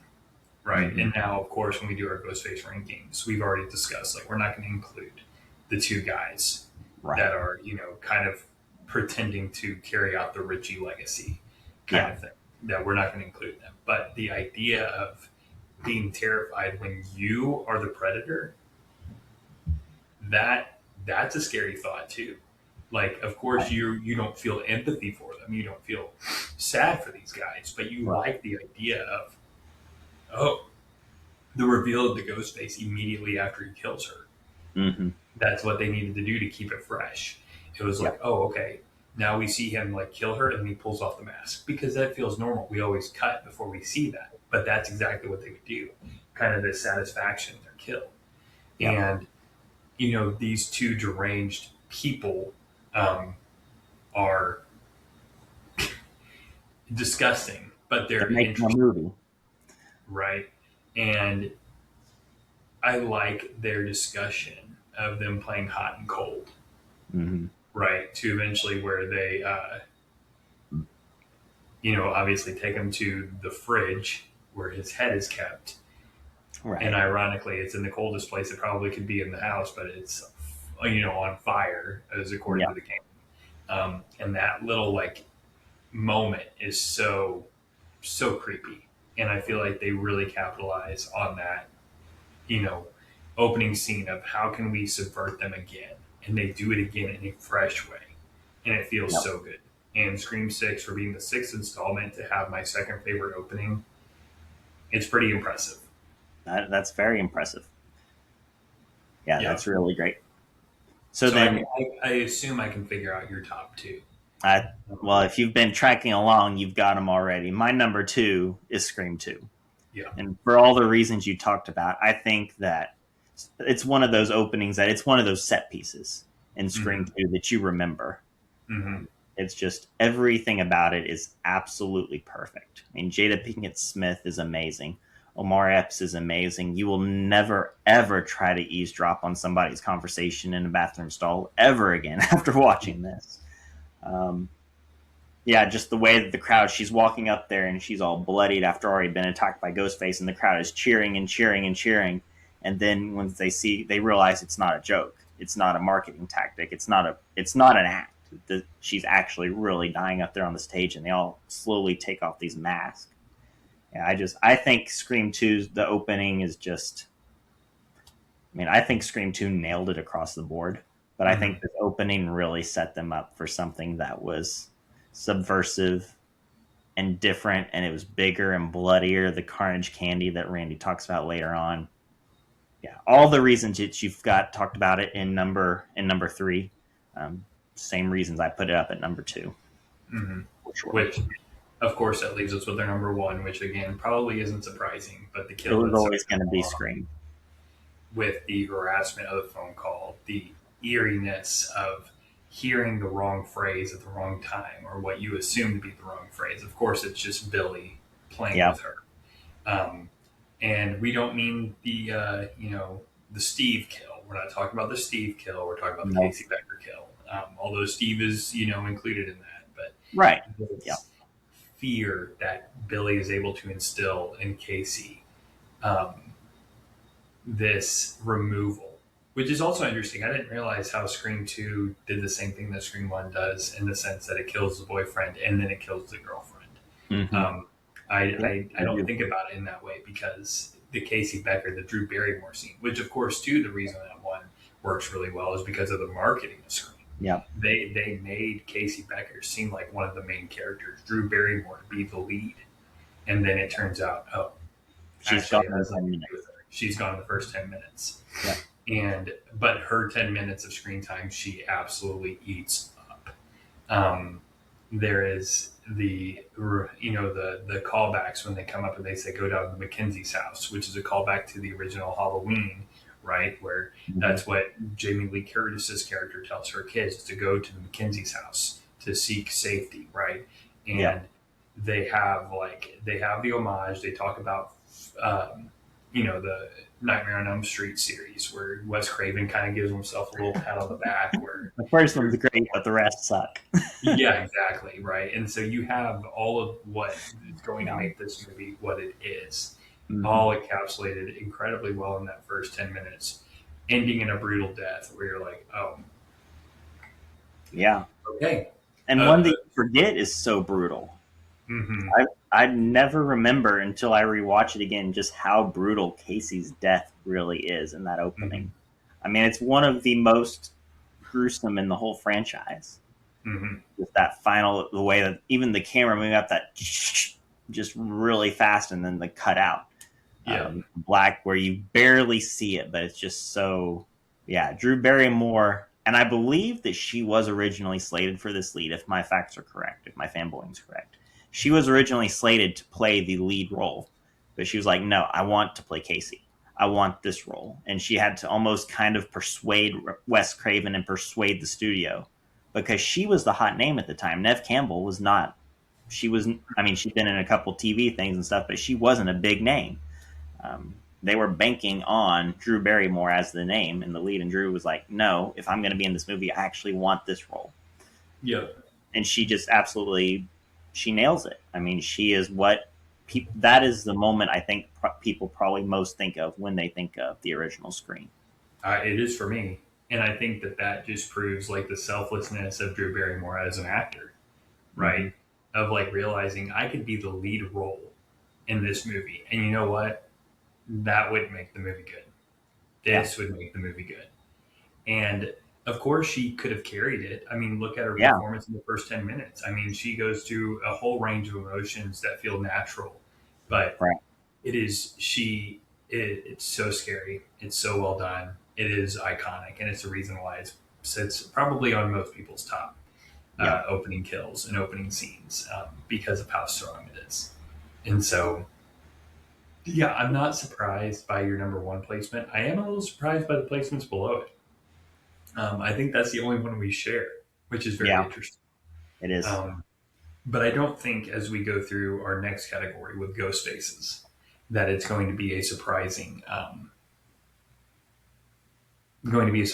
ranking. I think we'll get to have a couple of good deviations. I think it'll be hard for us to have the exact same. There's 12 that we're counting Yeah, from. no, I think we'll If have a we lot have of the exact like same we'll all 12, be the same. yeah, that would be very surprising. But why don't you go ahead and start? And why don't you do just your number 12, and then I'll say my number 12, and then you talk about yours, I'll talk about mine. Okay. Well, and I'll go ahead and give you number 12, and I could really give you 12, 11, and 10 all together. Okay, well, Uh, I think we could, yeah, let's go ahead and do that so let's because go there ahead might and be a do little, this because really they're probably only going to differentiate in the numbers. So my yeah, number 12 is Ethan from Scream okay, 6. And really just because even as a character in general, he's really forgettable. yep, Like you yes, don't it's not even just as a ghost face he's forgettable, it's as a character he just really fades into the background. yep, My number 11 is Detective Bailey, which means okay, my number 10 is Quinn. okay. So we do have variations here, but it's the Okay. same three. Yeah, I figured it Um, probably was. Number 12 is Quinn because I feel like she does kind of the least Mm-hmm. of she is dead. And then now she's like sort of like rules herself out, right? Right. Along with the help of Detective Bailey, Wayne. Um, and I just feel like to me that's just like that's lazy. In my opinion, I think that's kind of lazy to kind of get out of it that way. But number 11 is Ethan for the same reasons you have him at 12. What a forgettable killer. Like, man, he is just weak sauce across the board. Um, and now he does have the best moment in one of the best moments in the scene in Mm-hmm. the film. It's not my favorite one, but it's one of the best ones in the subway sequence. Yeah. He gets to almost kill, which the plot armor for those characters got a little annoying in Scream 6, but it's okay. It's okay. Um, And so Ethan has that moment on the subway sequence, which is really good. And then number 10 is Wayne, because he's the one who comes bursting into that bodega with a shotgun. And Yeah. he's the one who almost kills Gale, which also Gale should have died, but that's not nor there. But that sequence with Gale is also really scary, Yeah. really frightening. And so that, and Gale's even outsmarting moment was really good when she said, can you hang on a sec? She hangs up and calls him so his phone will ring so she can then shoot him. Really solid. But yeah, those are our top, those are our bottom three. It was never going to be surprising. No. Now is where it's probably going to be like, okay, interesting. So why don't you say your number 9? I'll say my number 9, and then we'll talk about it. Okay. So my number 9 is Mrs. Loomis. Really close. My number 9 is Richie. Okay. My number 8 is Richie. my number 8 is Mrs. Loomis. Okay. This is going to be interesting. So for Mrs. Loomis at number 9, I think the biggest reason she is below Richie is because of the convenience it has to jump through to be Mrs. Loomis. Because we even get the convenience laid out for us in the film, right? Because Mrs. Loomis comes in toting Gale into the stage, and Sydney sees Gale, and she's like, Gale? And then she sees Mrs. Loomis, and she goes, Mrs. Loomis? And Gale turns around, and she's like, Mrs. Loomis? And Sydney's like, yeah, that's a nose job and a whole lot of work done later.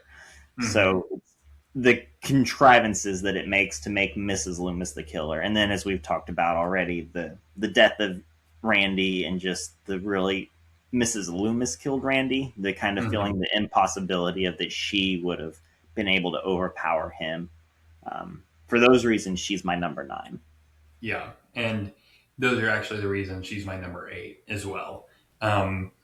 There's really not another way to, it's kind of good because I don't have to talk about it. But yeah, Mrs. Loomis just is not, everything you just said is spot on. And the reason Richie is my number 9 is because he, on rewatch, is not compelling.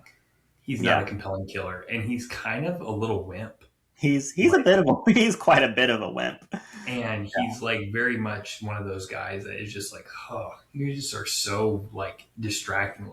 He plays his role well, but he's not a scary Ghostface. No. He's really not. And for that reason, it is, Richie is not a compelling character to me.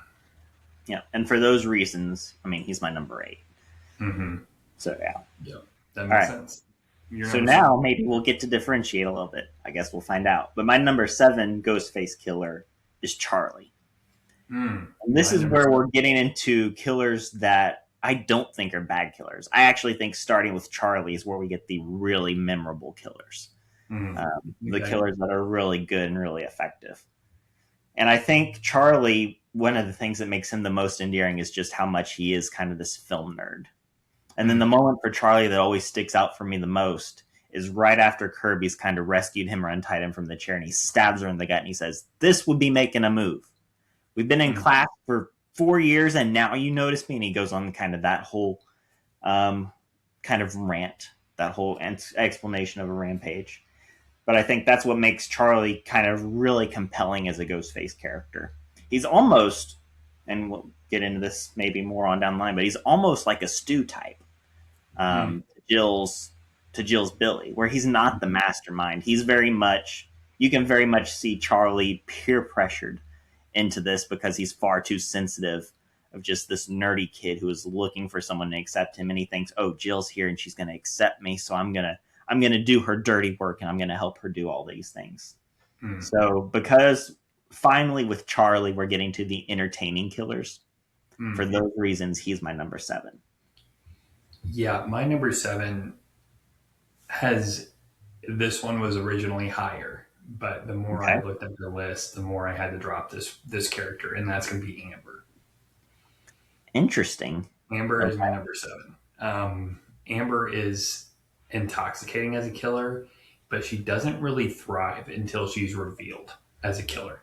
And I think the reason these other characters are a little bit higher is because their characters are a bit more interesting until they're the killer.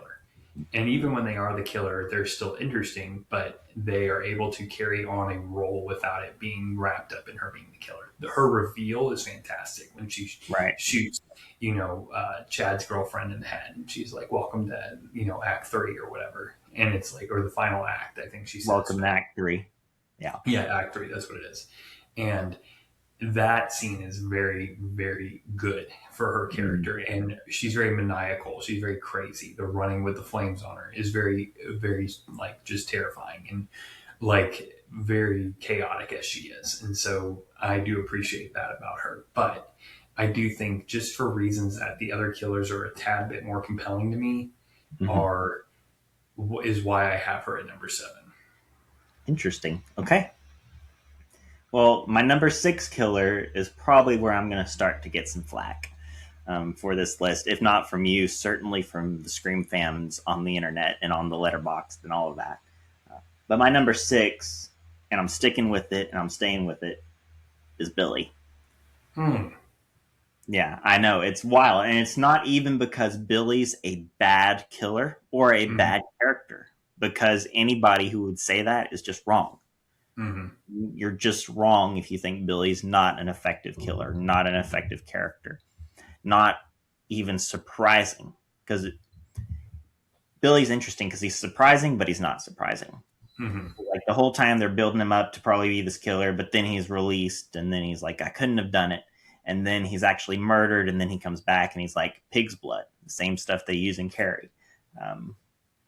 But I think the fact that Billy is number 6 for me, in defense of me in my position, it's not a slight against Billy, but more it's an elevation of these other Ghostface killers ahead of him. Because I think Billy does exactly what Billy needs to do, and Billy will always be remembered as half of the original Ghostface team. But I feel like these other characters, kind of like what you said about Amber, are more, they're more fun to watch as people outside of being the Ghostface killer. They're more, whereas Billy always kind of has this perfect kind of, I don't know, sex symbol's not quite the right word, persona, but I think it's also the right word. So kind of this, he's this perfect sex symbol, sex icon for Nev Sidney. And he's this perfect pretty boy, and that's kind of all he seems to be. He's got this little bit of a dark side, and you're questioning who he is, but really his character boasts on he's this pretty boy who really wants to sleep with his girlfriend, and really is kind of a jerk and isn't able to work with her trauma and compares her trauma to his, and he's just not, as to me, entertaining throughout. And all these other characters, as characters, they're so much more entertaining to me to watch. So for that reason, Billy, who is still top tier killer, probably should be in the top 3 on any other normal list. For that reason, he's my number 6. Okay. No, I don't hate it. I don't think it's a terrible pick. I disagree, but I don't think it's a terrible pick. My number 6 is Charlie. And that's because Charlie goes off in Scream 4 and does not get enough credit because his motive is love, which you tell me is a stronger motive. in my opinion, like, he just wants to be with Jill. Yep. And that's why he's killing for her. I'm like, I think that's a pretty believable motive, to be quite honest, especially for a character of Charlie's nature. Yep. This introverted, like, kind of ignored character. And he has to kill his buddy. He kills his best friend, Robbie. He kills another girl actually interested in him. Like, he kills people that is really, he has the most interesting kill in the film, in my opinion, which is the Olivia kill from the closet. That kill is also, like, I mean, not Robbie, Charlie's out here, like, going ham, and he just does not get enough credit. And I feel like I think he's, correct me if I'm wrong, but I think he's the one who kills the cop, which is a very memorable kill, where he kills Anthony. Probably. Yeah, because Jill was under house arrest at the time, or she was with Kirby or something of that nature. Yeah.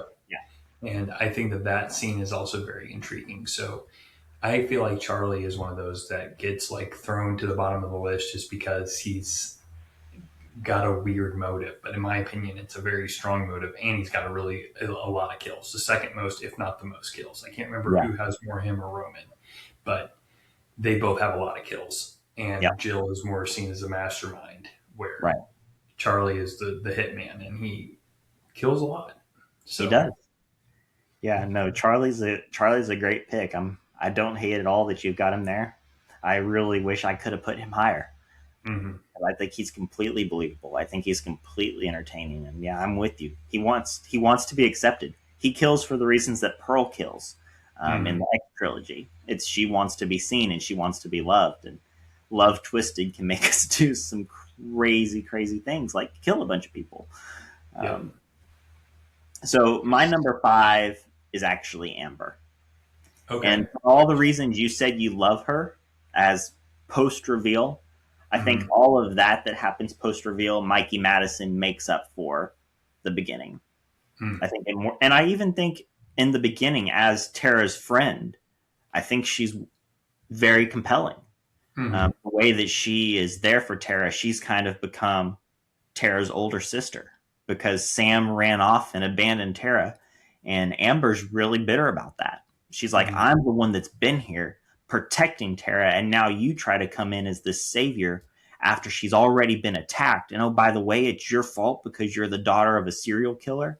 So all of that character of Amber, even pre Ghostface Psycho, to me is still compelling enough that even though it's maybe not the most entertaining or the most charismatic performance, I think to have that relationship, her having that relationship with Tara and then being a killer is infinitely more significant than Richie having his relationship with I agree. Sam and then being revealed to be the killer. 100%. Because now it's not a love interest, it's this best friend, it's this almost caretaker because of all the nights Tara's we're led to believe has been left alone because her sisters abandoned her father ran off, and her mother is doing who knows what somewhere. So really Amber is the one that has cared for Tara and has always been there. And that relationship she has with Tara, coupled with how crazy she goes when she pulls that gun and goes, welcome to Act 3, puts her up in the top 5 for me.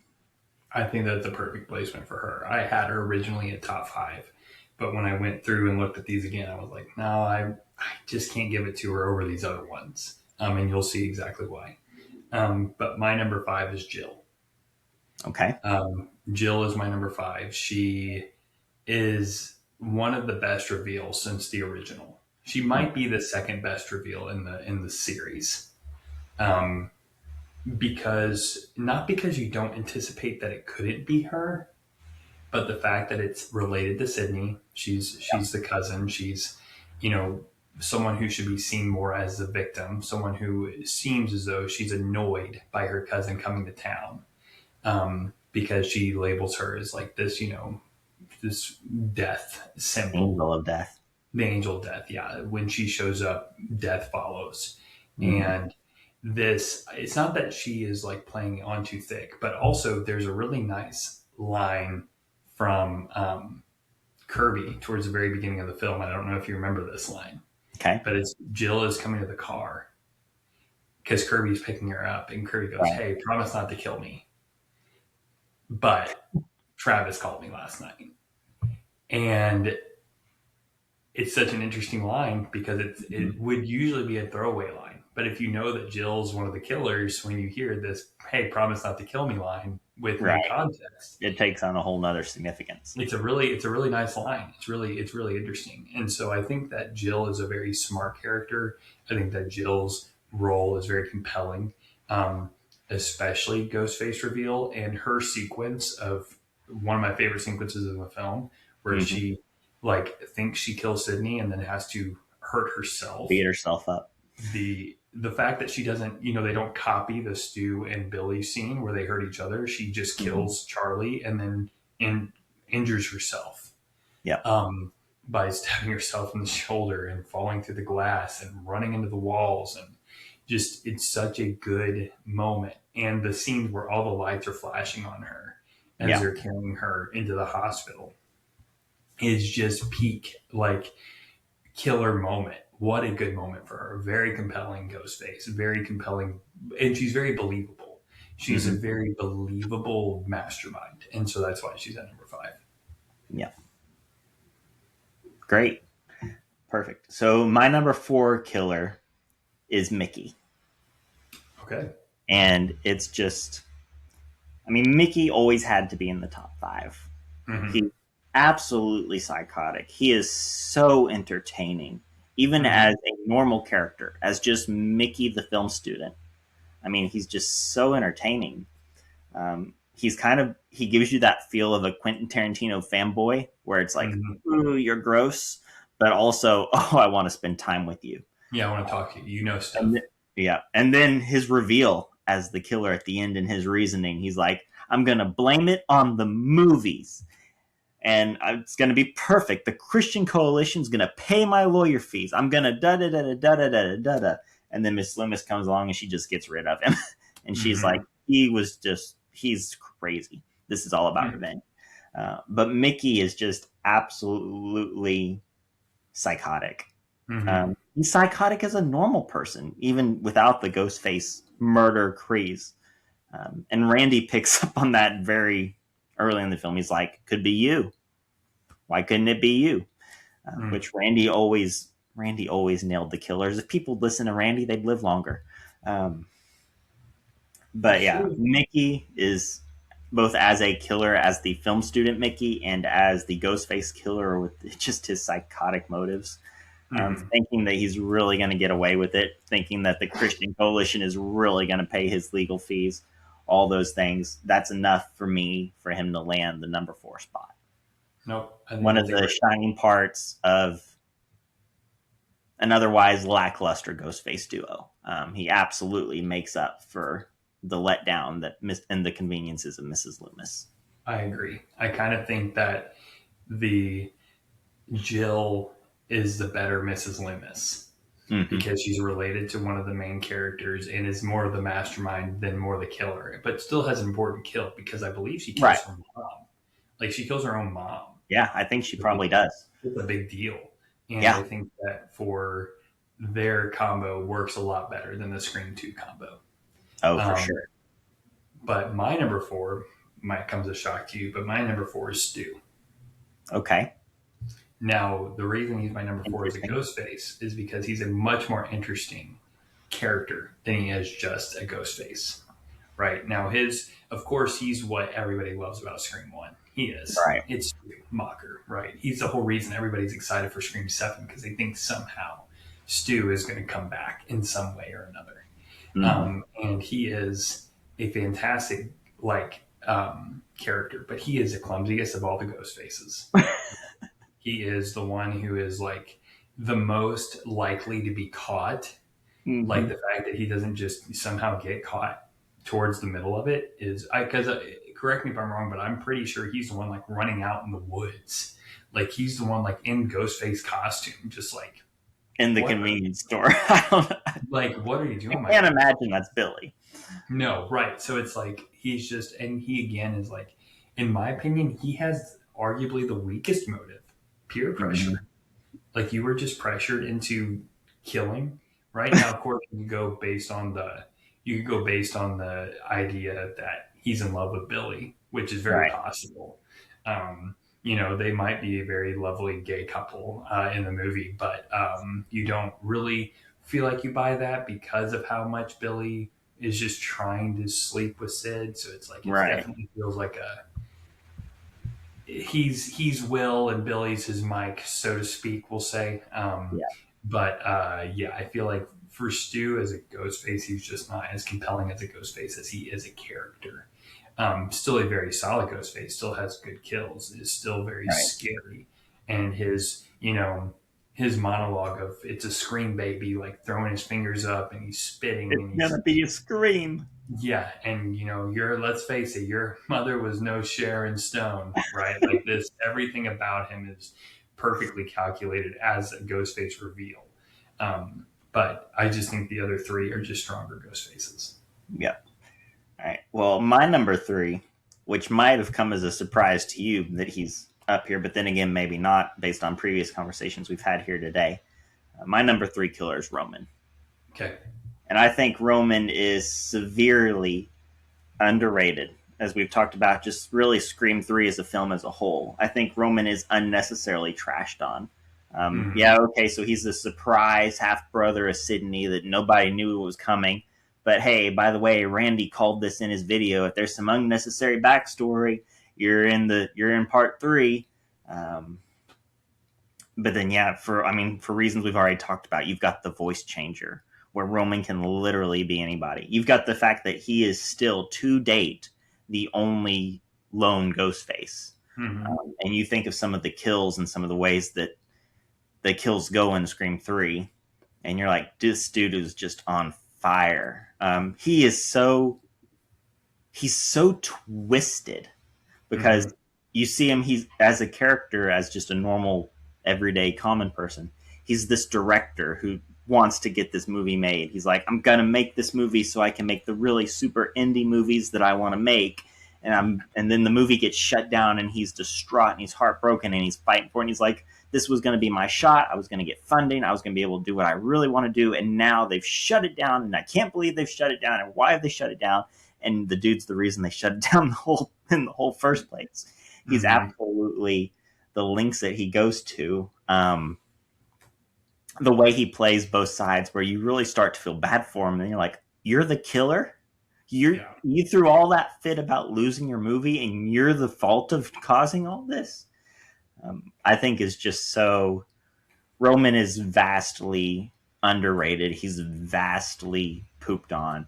And I want him to be here tonight to put some respect on his name. I think Roman is a top 3 killer. I think now we're fixing to get into your top 3 or even maybe 2. I don't know what number you're on exactly right now, but obviously he's high for you too because you've not mentioned him yet. So my number 3 killer is Roman. I'm glad you put some respect on his name. Roman is vastly underrated for the reasons you said, and I would argue more. But I won't argue him yet because he's not my number 3. My number 3 is Billy. Okay. Billy is my number 3 Ghostface. Of course, he's the one you think of. Like, he's the one who's kind of like had that like presence throughout every movie. Like, Billy's the one who started it all, right? But which we learn in Scream 3, that's just not the case. And while people get mad because they're like, oh, I just don't like that it kind of it doesn't retcon anything, right? It kind of adds on. It doesn't get rid of what happens. It just sort of adds more to the story than what you thought, which then also, in my opinion, makes sense. Billy and Stu are that smart to figure all that out. Come on. Like, we know Stu's not.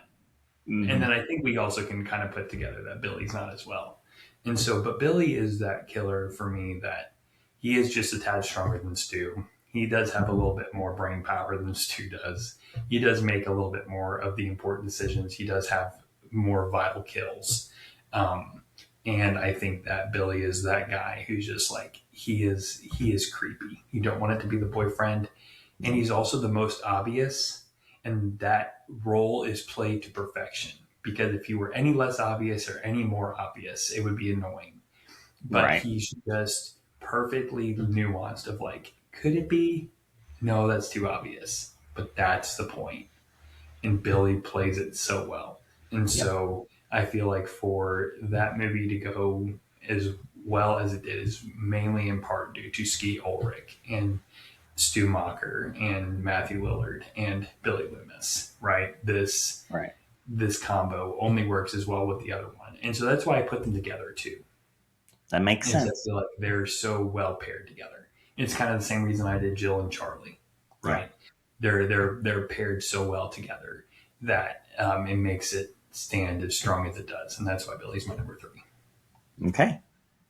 Well, my number 2, I don't think this probably came as a surprise to you. You're starting to see the theme throughout my rankings. My number 2 killer is Jill. Yeah. And it's really for all of the reasons you said and even more.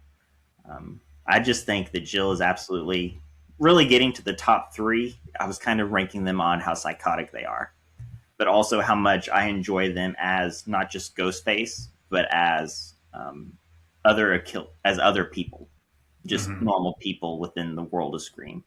And Jill is one that I think Emma Roberts just plays her perfectly. Mm-hmm. I don't know that anybody at that time besides Emma Roberts could have pulled that role off. Mm-hmm. I think the way that Jill she plays that balance between not wanting Sydney there, but also still being kin and wanting to be with her. But then she's got that balance of you overshadow everything, and then her motive is I just want to be famous.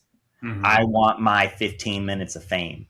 And that's her motive for going on this killing Ghostface spree. And it's absolutely insane. And it's Mm-hmm. absolutely 2010. Like, it's Mm-hmm. absolutely the 2010s in the way that she does it. And she is the way that she injures herself. Because she is that Billy, it is that Billy Stu, Jill, Charlie pairing that they do. They are reflections of each other. And Jill Mm-hmm. is that reflection of the mastermind, of the one that's really pulling the strings and pulling the other along. But then, like you said, instead of just injuring each other, she just flat out kills him. She's like, nope, don't actually love you. And then she proceeds to injure herself, dropping herself through the table, running into the wall, stabbing herself. And then the fact that she thinks she gets away with it. And she Mm-hmm. almost does. And Mm-hmm. really, even up to the end of the film, what the outsiders know, what the people in the world of Scream know, is that Jill is still innocent. Mm-hmm. It ends with Jill being the hero, the newsreels of how she stopped Ghostface and she saved Sydney and saved herself. And Mm-hmm. Jill is the hero, and she gets that 15 minutes of fame that she wanted. So she fooled the whole town, and that's how the film ends. And so for all of that, all of what you said, and all of that little bit added on, Jill was always going to be number two for me. Mm-hmm. And I think it's also really contrasted well with the fact that you have Sydney on this book tour Hmm. and she's not angry. That's why it's the emotion plays really well because that emotion of frustration is there for sure. That emotion of why is she coming is there, but it's not for the reason she says. She just hates that her cousin has that kind of notoriety, and Sydney Right. doesn't even want it. Right? It's not something that Sydney is like thriving on, but she wants to be that voice of help for people. But she's not excited to be Right. famous, right? Which just shows the comparison in character between the two. Now, of course, Sydney's is a little bit more because she was hunted and she was Hmm. killed, or she was like she wasn't killed, but the people around her were killed. She was the hunted, where Jill is the Right. hunter, and so she doesn't have to live in that paranoia. But no, I think Jill's a great number two pick. My number two is Mickey.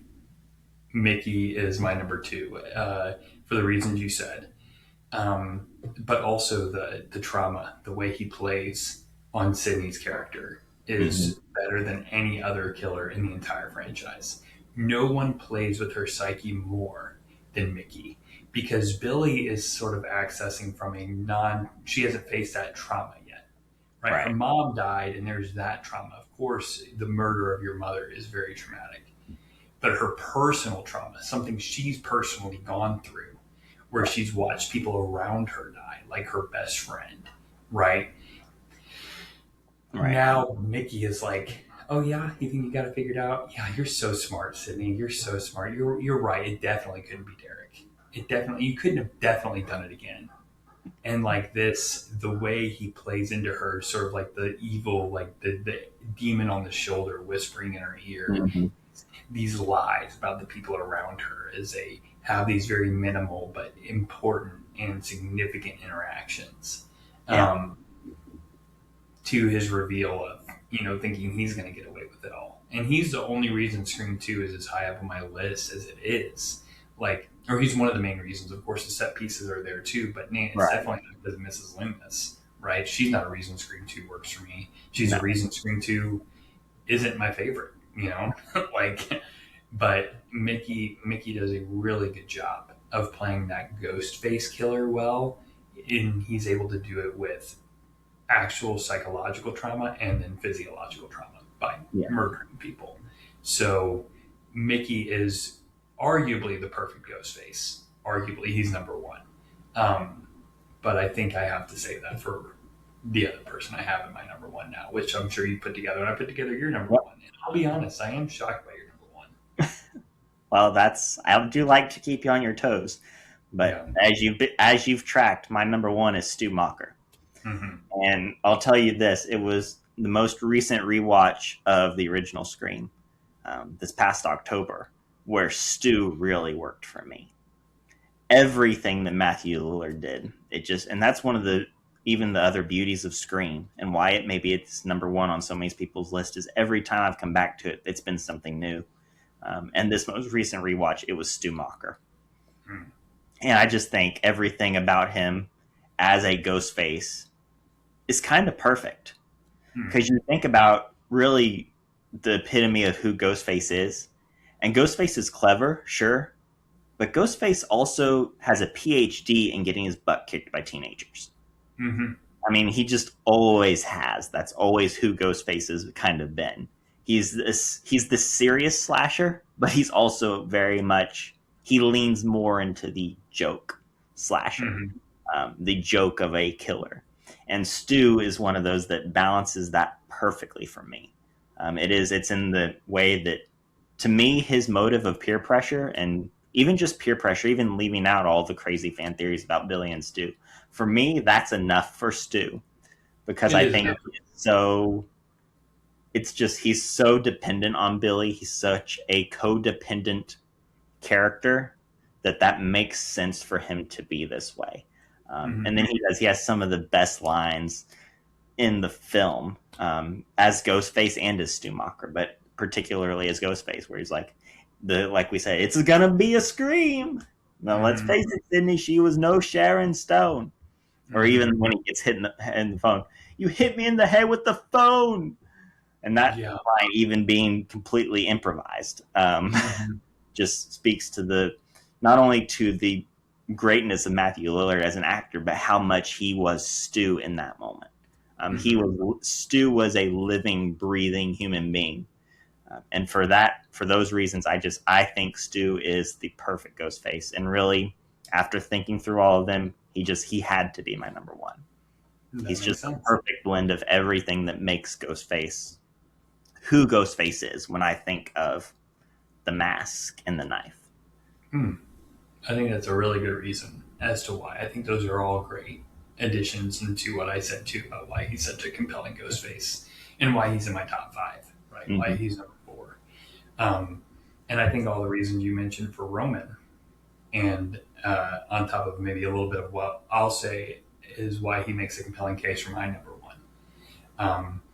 Number one reason, he's the only solo Ghostface. That's my number one. That's the reason why he does everything. All the manipulation, all the toxicity, all of the killings, everything that he does is pitch perfect. He is a director, right?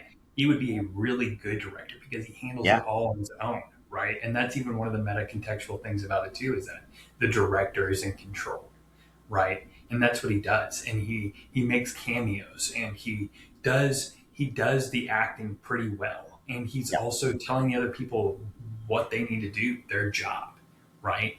And it's interesting because I do think the reason his case of his movie not working, I do think there is an element to him that is actually believing what he's saying.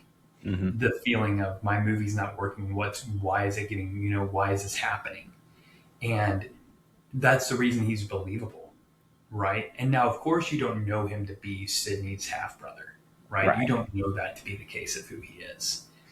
And I don't think that just because the movie does something that other people didn't see coming makes it bad. You could have guessed he was a killer, right? Of course, now the officer is the main red herring, right? He is the one that's every time I watch it, I'm like, are we sure? Are we sure he's not involved? Because my Lord, he is very he is that game Among Us. He's the best fake imposter I've ever seen, right? This guy is really making it hard on himself. But Roman does a great job in the discussion at the end. He also has the funniest death of the whole Yeah, movie, of the whole series, I would say. absolutely. Dewey keeps shooting him in the chest, and he just keeps running with the knife because he's got the The bulletproof bulletproof vest. vest on. And Sydney's like, the head, Dewey, The head, dude. and he just keeps running. And finally, he shoots him in the head, and you see Roman in this way of like, man, even if he's an underwhelming reveal, which I don't think he is. I think originally I thought he was, but I don't think he is an underwhelming reveal. And I think that whenever it's all explained that he's kind of had a hand in it since the beginning, I buy it. And I see the frustration he has towards Sydney. And their fight scene is really compelling. Their fight scene at the very end is very nice. And so Roman is not a rollover kind of killer. And when I think of Ghostface at his peak, Ghostface at his most in control, that's who I think of as Roman. Mm-hmm. Because with Mickey, there's that little switch of like he's not kind of in as much control as he thinks he is, where Roman is in full calculated control. He is the walking serial killer that you don't know, right? And he's the reason, and he's also, again, in that meta-contextual context of directors. He's the reason your film works or the reason it doesn't. Mm-hmm. And he's the reason his film goes off the rails because he purposefully does so. Yep. But it works so well in that film. And that's why Scream 3 is my number 3 of favorite movies. And so of the Scream films. So, Roman's my number 1. Yeah, that's not a surprise at all. I knew he'd be in your top 3. I had a feeling that he would still be your number 1. So good. I'm so glad we've been able to give Roman some love here on this episode today. Oh yeah, for sure. I think more people need to realize that Scream 3 is not the weakest link. Mm-hmm. Yeah, and so now moving into our top 5 kills. We'll look at just sort of across the board. There's 6 movies, so of course there's going to be at least one movie that's left off, right? You can't include all 6 of them. But I'll start with my number 5. Okay. And my number 5 is Cece from Scream 2. Okay. She is my number 5 favorite kill. I am so glad she's on your list because she was on my short list. She is a fantastic scene. Yep. You have the sorority house and you have just the harassment from the phone call, and she thinks that she needs to help somebody out that's like one of her friends, and she almost leaves and she walks back in to her death. And it just is such a sad moment. And the chase scene through the house is scary. And the fact that it's one of the most brutal deaths of the entire series, where she's thrown from the roof. Yep. And Sarah Michelle Gellar just plays that role to perfection. And what a great job she does. And the few moments she has of screen time is fantastic. Yeah. So that's my number 5, is the death of Cece. So glad she was on your list, because Cece, both as a character, and then actually I'm looking, she wasn't on my short list of kills, but she definitely was as a character, and that big reason is because of her death scene. So my number 5 is quick and simple and clean. It's Liv McKenzie in Scream 5, where Amber pulls out that gun, shoots her in the head. Welcome to Act 3. And it's even just all the build up before, where Liv is in there. She's like, I saw he's dead and he's out there bleeding and you killed him. No, I'm not the killer. And Amber goes, I know. Yeah. Welcome to Act 3. So short and sweet. My number 5 kill is Liv McKenzie being shot by Amber. Wow. I think that's a great pick. She didn't even come across my mind, but I think that's a great pick. Yeah, excellent. Well done. My number 4 is Casey from Scream 1. Okay. So that kill is the reason Scream has, I think, a lot of the iconic status that it does. And we talked a lot about the opening already, but and I don't know if you kept your openings and your favorite kills. And so no, I didn't. I did favorite kills non-opening. Otherwise, it just would have been a runaway. Yeah, so I think that's good. It kind of is able to like change our list a little bit. Yeah. But for me, that is Casey from Scream One. Everything about that kill is just intense and brutal, a tone setter, and incredible from the jump. For all the reasons we talked about earlier, and just the appreciation people have for it. Andrew Barrymore's performance is incredible, so that's why it's my number 4. Yeah, if I had kept the opening kills in as I was ranking my top 5 Ghostface kills, she would have been near the top. I mean, she would have easily been a top 3, probably a top 2. So I did. I kept those out just because I didn't want it to be a complete runaway. And it is nice because it'll give our list some variation. So my number 4 is actually another kill from Scream 5, which is absolutely bizarre that I got 2 from this film. But this was really the moment that I realized, oh, Scream is brutal now. And that was Wes Hicks getting stabbed through the neck. And it's not only in the neck, but we see it go in and then out the other side. And that was that moment where I was like, ooh, okay, Scream has changed.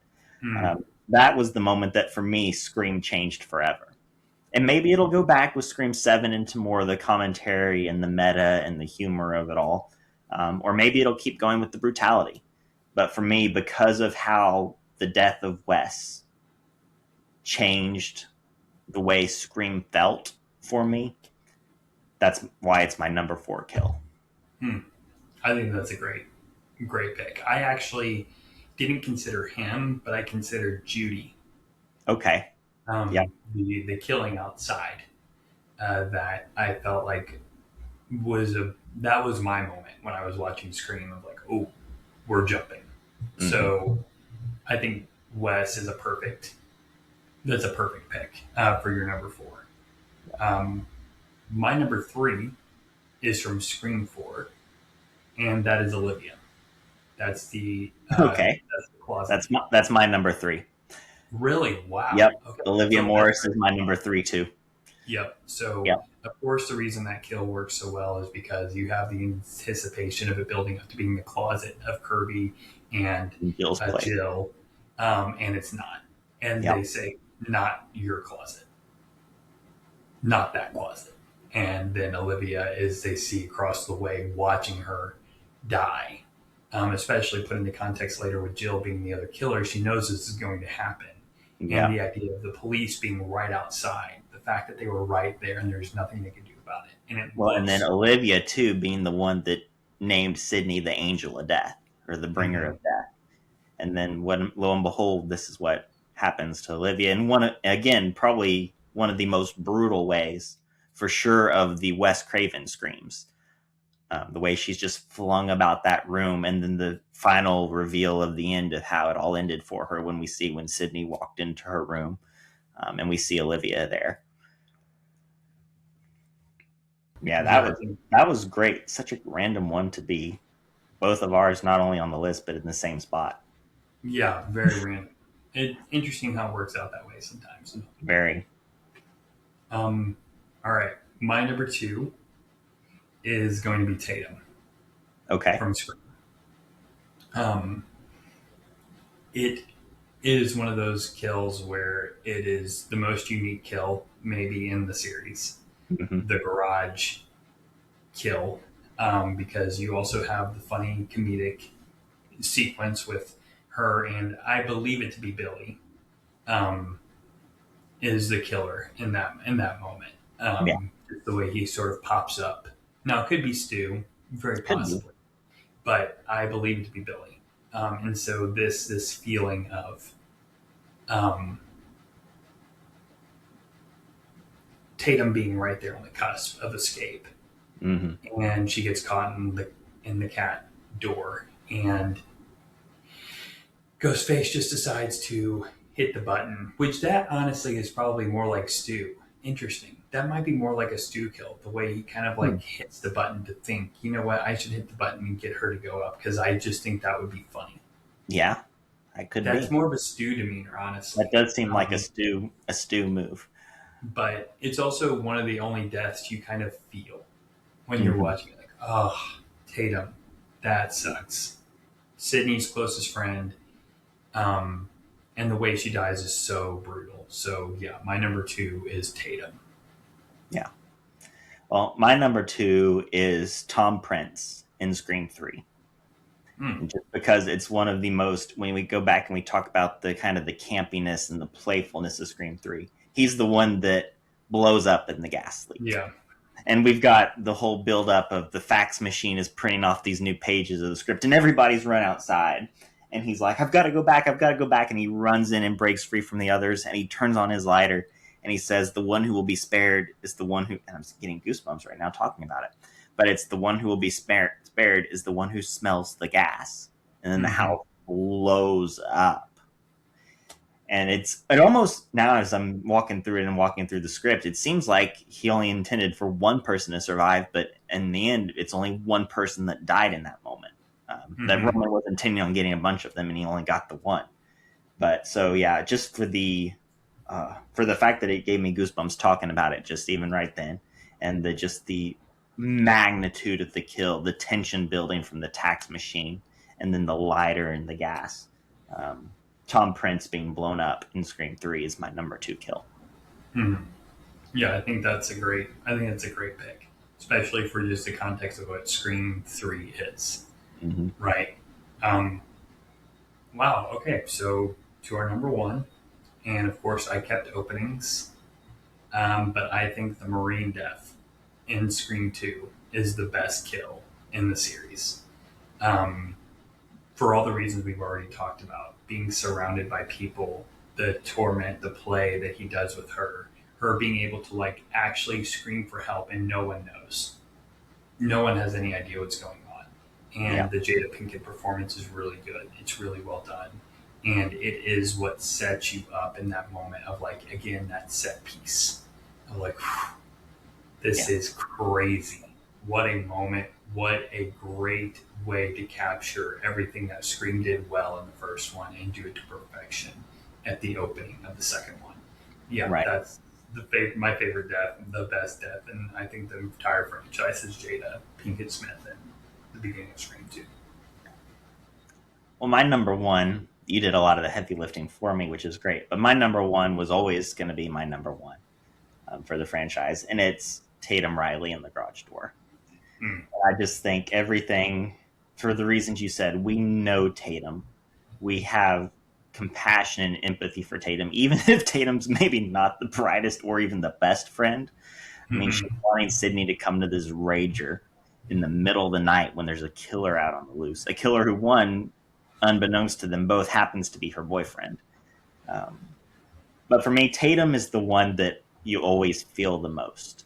At least I feel the most. It's the most creative of the kills. It's the one where, like you said, Tatum almost escapes. Of all the people that beat the snot out of Ghostface, but still end up biting it, Tatum is the one that beats him up the most. I mean, she's throwing the beer bottles at him, popping on him. She's got the great line, "What is this? I spit on your garage." She's the first one to actually don him Ghostface. "Please, Mr. Ghostface, I want to be in the sequel." And just Tatum's death is the one that you're almost kind of frustrated because you're like, there's no way you are going to fit through there, girl. Have you looked in the mirror at yourself? You are way too thick and way too curvy, and you ain't going to fit. But it's also the one that really kind of, for me, it's the death that hurts the most. It's the one that you're like, dang, that's the one that Sydney had to feel the most. You think if Sydney would have had time to stop and to feel in all of the craziness of that third act. So yeah, for all the reasons you mentioned and then those on top, that's why for me, Tatum Riley was always the clear-cut number 1 kill of the franchise. Yeah, I think that makes sense. That is my number 2. Literally, the only one before it is another opening, which is the Marine Prescott, or not the Marine Prescott, but the Marine kill and in Scream 2. And so I believe that takes us into our favorite scenes from each film, each installment. So why don't you start with your Scream? We'll go from Scream to Scream 6. 1. Okay. So start with Scream and then go to Scream 6, because these are just, again, not rankings, but just our favorite moment. favorite scenes from the film. Right. Yeah. So Scream 1 was obviously the hardest to pick. Mm-hmm. Just looking at every iconic moment throughout this film. And there were two that I really came down to at the very end. Both of these scenes involved Randy. But the one that I picked, maybe one of the most obvious in the film, it's okay. I'm going with it. It's when Randy explains the rules. Mm. When Randy explains the rules of the horror film to everybody at the party. He gets up, he gets on his box, and he just goes crazy. And he's like, rule number 1, you can never have sex. Rule number 2, you can never do drugs. Rule number 3, never say, I'll be right back. And then what does Stu do? Obviously, because he knows he's safe, because he's one of the killers. He goes, I'll be right back. And Randy goes, see, that's a dead man walking right there. I'll see you in the kitchen with a knife. Mm-hmm. And it had to be a Randy scene from Scream 1. And you could replace this with almost any of Randy's leading scenes. But for me, the one that I finally, with great heaviness and great debate, settled on was that scene where Randy explains the rules of the horror film. I think that's a perfect scene, especially for that movie. It's not the one I went with, but I think that of course is perfect for especially for that movie, right? Mm-hmm. But I went with Billy and Stu explain what's going on. Billy and Stu have been revealed, and they're now explaining to Sydney just exactly how it's going to go down, right? And that doesn't mean the entire ending. What I mean by this scene is you have Billy and Stu explaining the plan. Yep. You get the Sharon Stone line, you get the Scream line, you get her dad revealed, you get everything brought in. I usually, in my mind, the way I think about the scene is until Gail shows up. Okay. When Gail shows up, it becomes a different scene. For this scene, after everything, and Billy, Sydney says to Billy, like, F you. He's like, no, we already played that game already. It's like, what a stupid line, but it works really well for the movie that it is. And so that's my favorite scene in Scream is the explanation, the reveal and explanation of Billy and Stu. Yeah, great. So for Scream 2, we've already talked about a lot of these scenes. And I mean, one of the reasons we both love the film is because of the set pieces of the scenes. And one of the scenes that I debated back and forth, I've already talked about with Sydney being pursued by Ghostface on the stage. But really, the one I landed on, and I think it's probably one of the most intense scenes in maybe the whole franchise, is the police car attack. And then their escape from the police car. Oh, that's sweet. So this will be fun. Yeah, it's the moment where they're in the police car. Sydney's there with her friend, with her roommate, and they're going along and they think they're going to be safe. And then from the moment they get attacked by Ghostface in that car to where it crashes into the construction site and that pole goes through. And then that moment where Ghostface is knocked out and Sydney and her friend have to crawl through the window to get in the front seat and then over Ghostface to get out. I think it's one of the most tense moments in the Scream franchise period. And then, of course, Sydney goes back and she's like, I've got to know, I've got to mask him, I've got to see. And she goes and he's not there. And then here comes Ghostface and her friend is a goner. I think that whole sequence, after debating all the great moments in Scream 2, it had to be the police car attack and then their escape all the way up to the death of her roommate. Yeah, that's a great pick. I can be honest and say I didn't even consider that one, but that is a fantastic pick. The tense one I'm thinking of is with Gail and Ghostface in the sound booth. That chase scene is fantastic, edgy. It is just anxiety driven and one of those where I feel it the same way I felt it when I first watched it years ago. This feeling of, I think he might catch her. And then you have Dewey get stabbed, right? And she has to watch him, and it's just such a sad moment for her too. Of course, it doesn't turn out to be anything, but it's a good moment of like seeing how she really feels about Dewey, right? And I think that is a lot of the reasons why that scene works. But it's just so intense, and it's a really good looking set piece. And so I go with the the Gale and Ghostface in the sound booth for Scream 2. Yeah, a great tense pick for sure.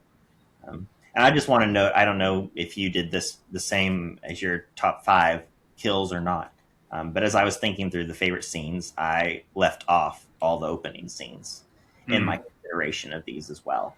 Because again, it could have just easily been a runaway. I wanted to give something different since we were already talking about those. So, and I also left off all the kill scenes.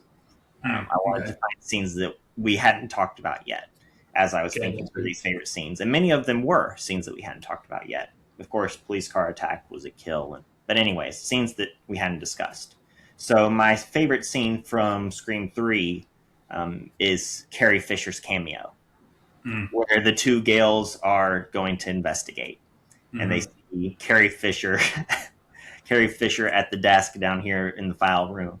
And they're like, "Excuse me, are you?" And she's like, "No." And they're like, "The resemblance is uncanny." And of course it's uncanny because it is Carrie Fisher. And just her cameo and the way the two Gales work, where Gale's like, "All right, here's a 20." And then Parker Posey's like, "No." And then the real Gale would figure out a way. And she slaps down the ring and says, "Is this enough to get us the information?" And then they go and they get the information on Maureen Prescott and who she was before she was Maureen Prescott. But for me, Scream 3, my favorite moment outside of the openings and outside of the kills that had already been considered and talked about, and really maybe my favorite moment, period, is the Carrie Fisher cameo scene and the Gale's investigation. I think that's a great pick as well. I did consider that one for Scream 3 because it's just such a good comedic relief moment, and also Carrie Fisher is Carrie Fisher, one of the most iconic faces in Hollywood, and I just think that that's such a cool little thing for them to do. Yeah. My favorite scene from Scream 3 is leaving off the openings. I would usually say the Cotton Weary opening scene in Scream 3 is my favorite, but leaving off of the openings, I would go with the producer encounter, where they show up and they're asking about Maureen Prescott. They're seeing who was she? Who was this woman, right? And he's, there's I believe Jennifer and Gale are both in that scene as well. Parker Posey. Gale for sure is. I think Jennifer maybe too. And there's just this confrontation, and of course, where you have the commentary about Hollywood producers really comes to a head, and you see them kind of have this charm to them, but they're also definitely weasels, and it plays that scene really, really well. And you start to see the darker underbelly of what's actually going on in Hollywood, which is also interesting, right? Because that makes it feel like, I don't know, I feel like it is just one of those things where it's kind of hinting at who the killer is, right? It's hinting at who's involved in the director, right? And so it was between this scene and the haunted house with, you know, Sydney going back through the set piece, being chased by Maureen's ghost and all of that. Yeah, exactly. So it was between those two, but that's the one I'll ultimately go with, as I think it attacks the subject matter really well. Yeah. Right. So for Scream 4, my favorite scene, again, this one was really a no-brainer. It's the final confrontation in the hospital between Sydney and Jill. I think this is one of the greatest, maybe the greatest Sydney fights Ghostface, Sydney v. Ghostface moments in the franchise.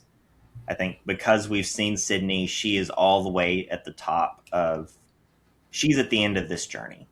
She's been through this enough that she is the strong fighter, survivor that we know Sydney to be.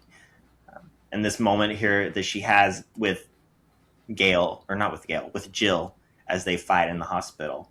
I think about the bedpan where Dewey's knocked in the head conscious with the bedpan. Judy Hicks, save your chest, wear the vest. But even just the moment where she finally kills Jill. And actually, Sydney doesn't even kill Jill. Well, no, she does and she doesn't. But you've got the moment where Jill's like, "Are there any last words?" And Sydney goes, "Clear." And Gail comes and hits her in the head. And then, of course, because she's Ghostface, they always come back, and Sydney gets to hit that final hit on Jill in the head, finally killing her. And then she lays there by her at the end, and she's like, I don't remember exactly what she says, but it seems like it's something along the lines, it feels like, was that good for you? Kind of deal, where she lays by her dead body and she's just finally exhausted. But for me, for Scream 4, it was that final fight in the hospital. Sydney and Jill with Gail and Judy and Dewey all involved. Yeah, I think that's a great pick. I didn't really consider that one for Scream 4, so I'm glad that you did, because I think that that's a really good cap on the Wes Craven franchise, on the Wes Craven storyline of Sydney's character in a way, right? Of who she's been and who she became and what she's ended up as. And so for me, the final one, or for Scream 4, the one I went with is the barnyard, the Stabathon.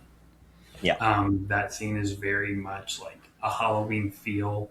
It's kind of like Scream 2, but in modern context of what it would mean to gather all your friends and do a marathon and have, and make bad decisions. And then also Gail is trying to plant all those cameras like she does in the first one, and it's successful in doing. But in this one, because it's Charlie, right? Because Charlie knows what they would be looking for. Right. Knows where to find them, is watching them, turns them all around. And Gail realizes that. And then you have the encounter where Dewey is watching the camera and sees Ghostface behind Gail before Gail even sees it. Now, of course, there's that moment is also like one of those things where there's a moment where Dewey yells, "Gail, watch out." And it's as though Gail hears him and she turns around at the same time, which you take that for what you will. But I'm like, okay, I don't know if that's really feasible, but we'll go. But it is one of those things where that whole barnyard sequence, the Stabathon, goings on is a really compelling moment in Scream 4. The one I remember the most when I think about Scream 4.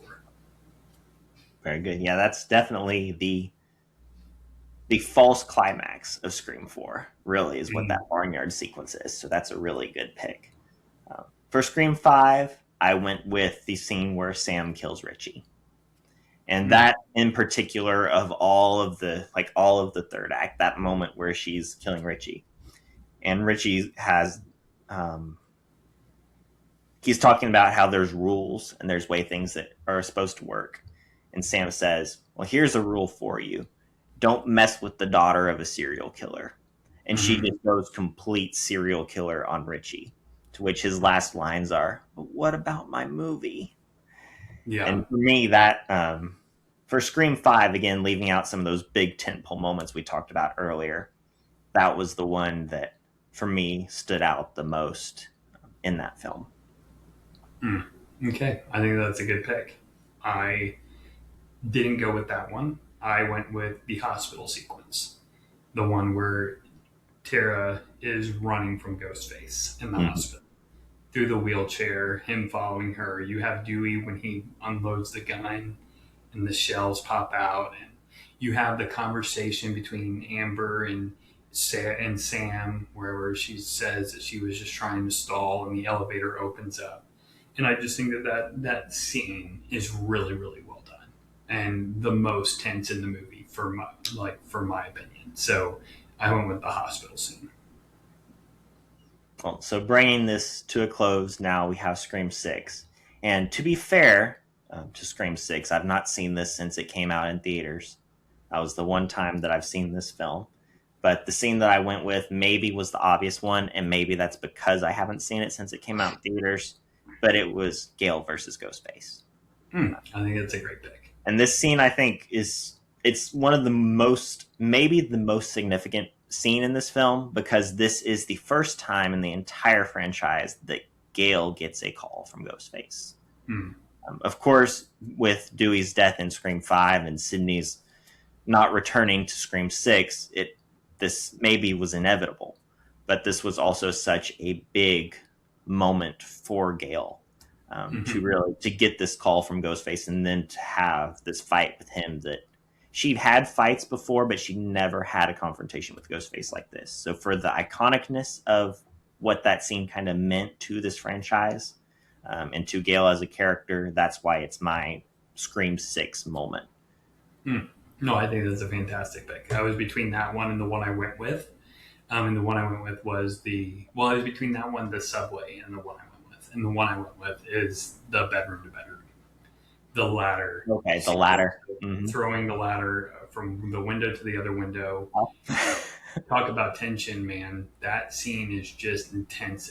Ghostface banging down the door. Quinn has died. Like, there's this whole mess of everything going on. Watching it from the perspective of, like, not a voyeur, but like someone who's like, they can't do anything about it. Right. And you don't know, can you trust this guy? Is this guy not in on it? Like, what do we need? We're going to trust that you're just going to throw a ladder across and let us get to where we're going? Sure, buddy. Like, there's that whole element of everything that's kind of like built up to that moment is just so stress inducing and anxiety inducing. And so that's what I ultimately went with, was the bedroom to bedroom scene. Yeah, that's a great one for sure. And that's probably one that my wife would tell you is the most stressful scene for her. Because she's like, yeah, that's going to work. You're going to climb across that ladder, all those stories up, and expect, yeah, that's a good idea. But really, in that moment, those characters, they had no choice. I mean, they had to do the stupid, quote unquote, thing, or they were going to be Ghostface food, for lack of a better phrase. So, no, you're right. And as we come to a close with our favorite characters, maybe the most anticipated list, at least for me to hear from you for sure. Yeah, same to you. I think that when we hear them, I think we'll know, especially people who've seen the franchise, why we like these characters as much as we do. And to be fair, there's so many good characters. There's like 50-something characters that a Google search pulls up. And I know when I made this list, I Google searched and I pulled up all the characters and I wrote them down and I just started marking them off. And there were so many that I was like, oh, I want to include you and I just can't. And there were some that were easy mark offs and there were some that was like, they were really hard to mark off. This was by far the hardest list for me to make. And I think that we'll have, like, it's maybe not so much so the characters that we have, but where we place them.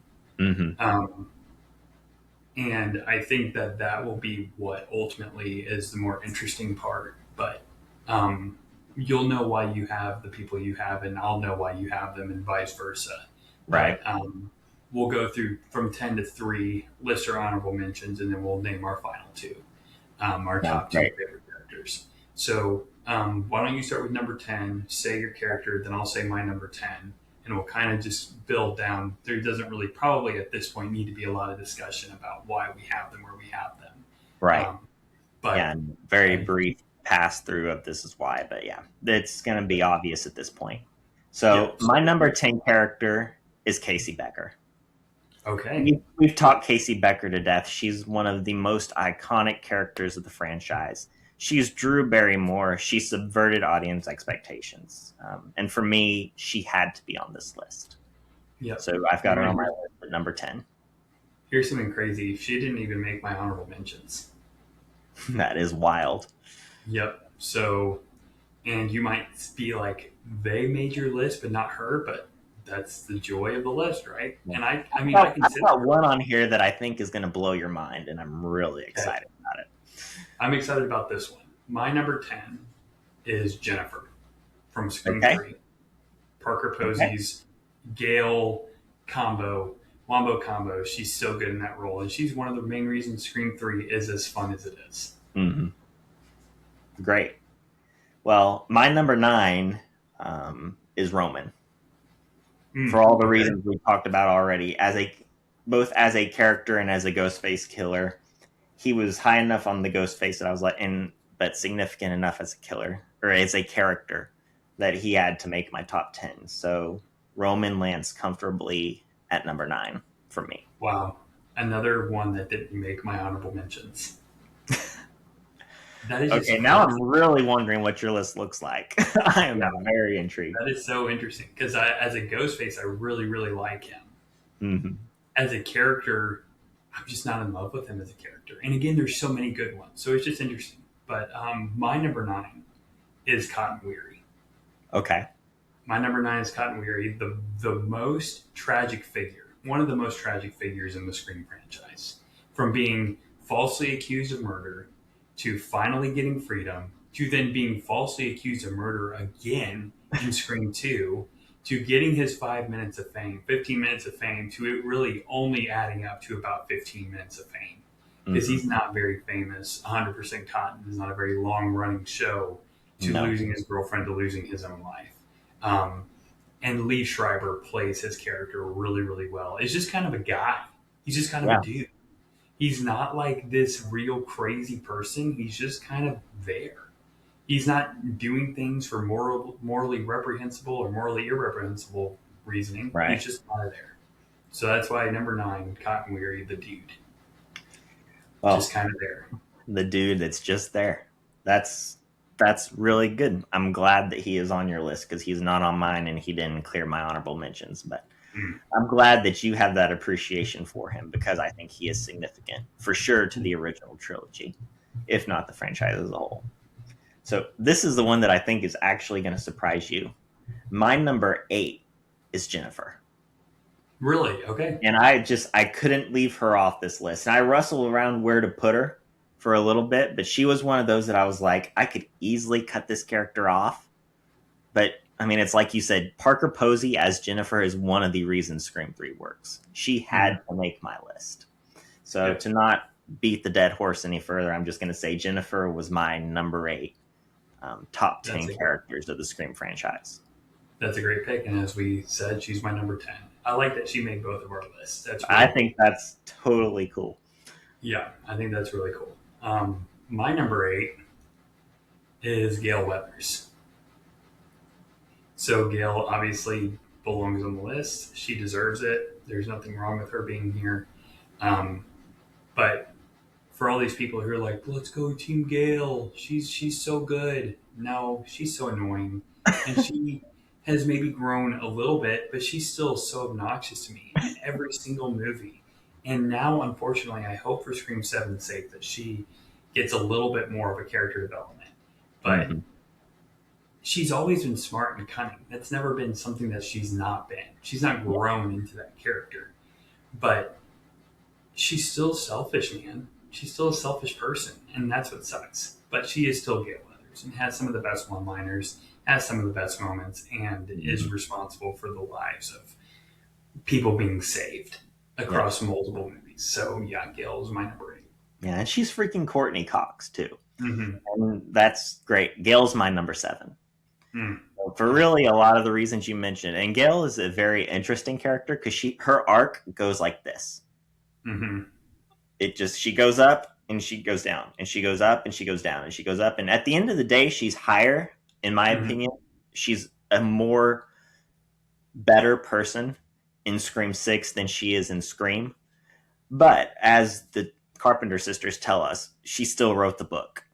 She's still writing the Ghostface books, and she's still very selfish. She's still very for herself, even though she has grown. She's not grown exponentially up like someone would say Sydney has. So she definitely deserved a spot on this list. So Gail is my number 7. No, great pick. My number 7 is Billy. Billy as a character is one of those guys, again, he's like that obvious, just like, man, what a douchebag kind of loser. And he is just very, very much the epitome of what a ghost face could be. In a lot of different ways. And Skeet Ulrich plays the role to perfection. And he's so memorable from being in just one movie that you have to just give him that credit. And so, I mean, technically you could say he's been in 3. 2 is a figment of imagination and 1 is an actual person. But I really consider him as a one, movie person. But yeah, number 7 is Billy. Great pick. Not going to argue with it at all. So my number 6 is Tatum Riley. Again, for all the reasons that we've talked about before, she's so entertaining. She's definitely not the most moral or even the best person in the franchise. She makes very questionable decisions. But for being a one film character, kind of like you talked about with Billy, she is you feel her throughout everything. Even though Yeah. they don't make a big deal about her ever. I mean, you look at Scream 7 for the cast list and the characters, and Sydney's daughter is Tatum Prescott. Mm-hmm. So even still, we feel Tatum throughout Mm-hmm. the franchise. Sydney feels Tatum throughout the franchise. So yeah, just she's clever, she's quippy, she's like, "Hello, stupidity leak." Mm-hmm. Tatum is just, she was an easy on the list. It was just, where was she going to land? And she Mm-hmm. landed for me at number 6. I think that's a great placement for her. My number 6 is going to be Kirby. Okay. She is a fantastic character, one of those that I feel like is she's like the chick that you like don't believe is real. You're Mm-hmm. like, oh, you actually present yourself well, you carry yourself well, and you like Mm-hmm. really have an in-depth knowledge of movies and horror films, and you like wish it would have worked for her and Charlie if Yeah. Charlie weren't a scumbag and a killer. But Right. and she Right. Not also just a has scumbag, a killer. yeah, she has a great reprise of her role in Scream 6 and is a Mm-hmm. big reason Scream 6 works as well as it does. And so I feel like Kirby is one of those characters that is just, I hope that she has at least something to do with Scream 7. Yeah. It's actually interesting now that you say that, about thinking that Kirby's the character that the girl you almost think doesn't exist. Because now, since I met and have been married to my wife, she's kind of turning into that Kirby, where she's that, Mhm. she's always loved movies and had that. I mean, that's something that we were able to connect on real easy. But now she's turning into somebody who at least knows horror movies and Mhm. appreciates them since we've been together. So I'm like, I'm kind of turning my wife into Kirby, which Right. I'm not going to complain about that at all. No, I wouldn't either. So my number 5 is Randy. Mm. And it almost hurt to put him this low on the list. But really, the others, I just couldn't put him. I couldn't put him up higher, and I really wanted to, and I really tried. But he was another one that he was a no-brainer on this list. The Mhm. Scream franchise without Randy is not the same franchise. I mean, he is the one who lays the franchise out for us. He lays out the first 3 films for us. He tells us how they're going to go. He tells Mhm. us what we have to do, what we can expect. He's the one that's there for the characters, saying, this is what's going to happen. Um, the franchise is not, Scream is not Scream without Randy. Yeah. So much that when he was gone in the requels, they had to bring in the Meeks Martin twins to try to somewhat fill his place. Mhm. So for that, because of the shadow that Randy cast and the weight of his death and the way that it's still felt among Scream fans, he's my number 5. I think that's a great placement. My number 5 is Tatum. Tatum, the best friend, for the reasons you said and more. She's just such a good addition and does have that longevity of a character who's lost in the first one that continues to be present. Even if you don't always mention her name, you still feel it Mm-hmm. and you feel her absence. So Tatum's my number 5. Easy. No qualms or anything to add here. This is where I think my list is probably getting pretty basic at this point, and you're going to maybe see these coming a mile away. But my number 4 is Jill, for all the Hmm. reasons we've already talked about. Jill as a civilian, Jill as a ghost face, Jill as that ending scene in at the end of Scream 4, Jill as the hero who was never the hero, but the world still thought she was the hero at the end of the story. Yeah, Jill's my number 4. Enough Hmm. said. Great pick. My number 4 is Randy. For what you said, there is no Scream without Randy, not the tone we have. So Jamie Kennedy played Randy to perfection and is just such a good, funny character, especially in the first Scream, with some of the best one-liners, some of the best quotes, some of the best acting from that franchise that you see. So Randy's my number 4. My number 3 is Stu Macher. Hmm. Again, we've talked Stu to death. The fact that he topped Ghostface on my Ghostface ranking, he had to be in the top 10, and he probably always had to be in the top 3. Mm-hmm. Again, just with the revisit recently about Scream and realizing how, again, there's no Scream without Stu. It is not the same film without Matthew Lillard. Not even without Stu. Without Matthew Lillard. Without the guy who played Shaggy in the 90s and the early 2000s. Without the goofiness and the charisma and the innocence and the foolishness of Lillard, Scream would not be the same. So my number 3 is Stu Macher. Again, a character whose weight is still was felt in Scream 5, and could, for better or worse, depending on who you ask, the opinion will vary, but could also be felt even in Scream 7. Mm-hmm. Yep, I agree. I think that's a great pick for number 3. My number 3 is Sidney Prescott. That is my number 3 character. She's the anchor of the franchise, and Neve Campbell plays her perfectly, and she is one of those people that is just, if she's not making your top 10 list, you don't really like the franchise. I mean, you're just a hater. There's not 4 better characters than let alone 10, let alone 20 Right. characters in Sydney. So she's my number 3. Okay. So, and you said you're number 3. So Yep. into our honorable mentions. Yep. One of mine is Derek from Scream 2, the boyfriend, played by O'Connell. Josh O'Connell. Jerry O'Connell, I think. Jerry O'Connell. That's it. Yep. Yeah. Josh O'Connell is Josh Dead O'Connor Man. from Right. Wake Up Dead Man. Yeah. But so Derek is one of my honorable mentions. The unlucky boyfriend. Yep.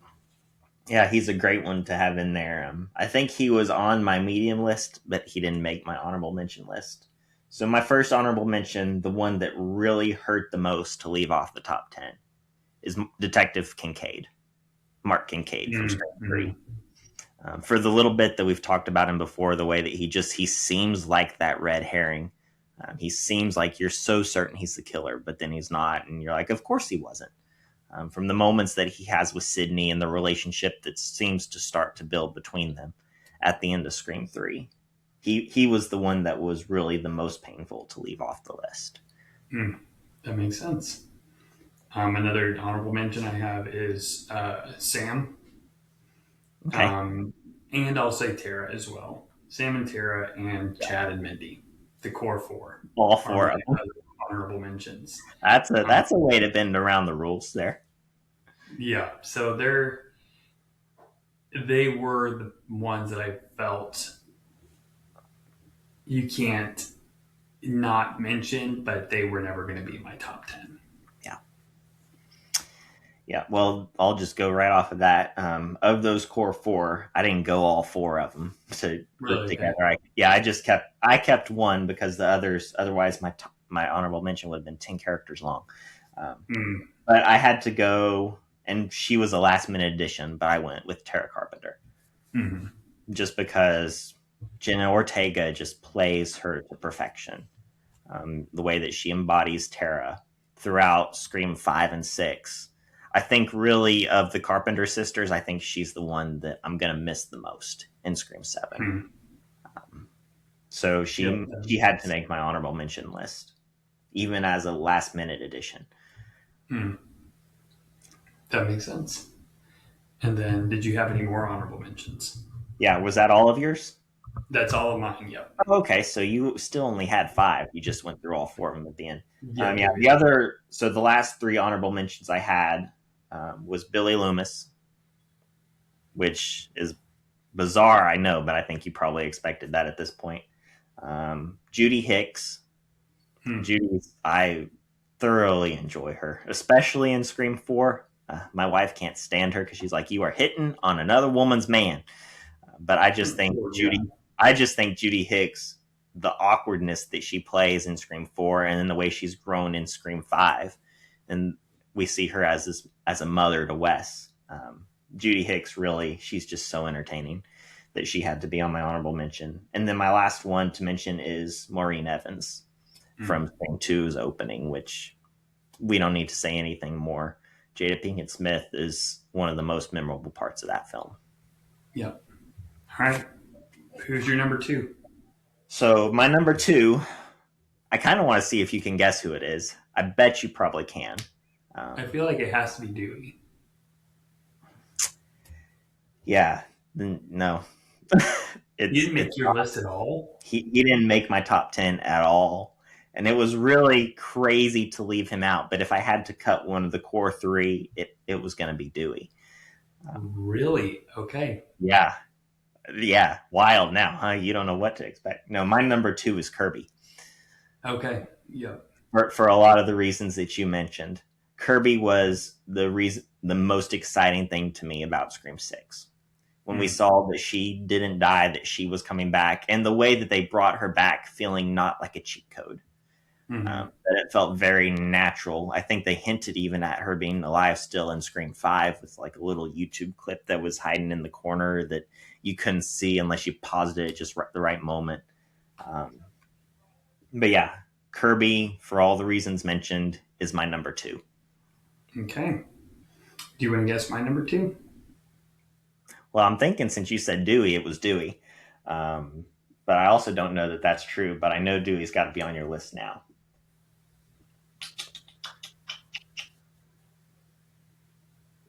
Nope, tell me. It's Dewey. It is Dewey? Dewey's my number two. I was like, he's got to be on your list. I don't think he's your number one. So that makes sense. Yeah. He's my number two just because he is the heart of. Well, I think that Randy is the reason Scream has the meta commentary like element that permeates throughout the entire franchise, and Sydney's the anchor. Dewey is the heart. He's the one that is like the soft, do good sheriff who's not like getting by on his wits, but he is getting by on his determination. And I really appreciate that about him. From every single movie, he has moments of that make me laugh and that are also just genuine and sincere. And I really do feel like David Arquette plays him really well. And so he is my number two. Yeah. And it really feels like a crime to leave Dewey off the list. I wish there were more numbers in 1 through 10 so I could have squeezed him in there because he absolutely deserves a spot. But I couldn't make it work. And I guess that's one of the things that's so fun about top 10 lists. And I think to you and probably to anybody, my number one at this point is obvious. It's Sidney Prescott. Yeah. I mean, to me, it's the basic answer, but to me, it was always the right answer. It's just Sidney. Sometimes the basic answer is the right answer. Yeah, the most obvious is the right one. So, but yeah, for me, it was Sidney. It was always going to be Sidney.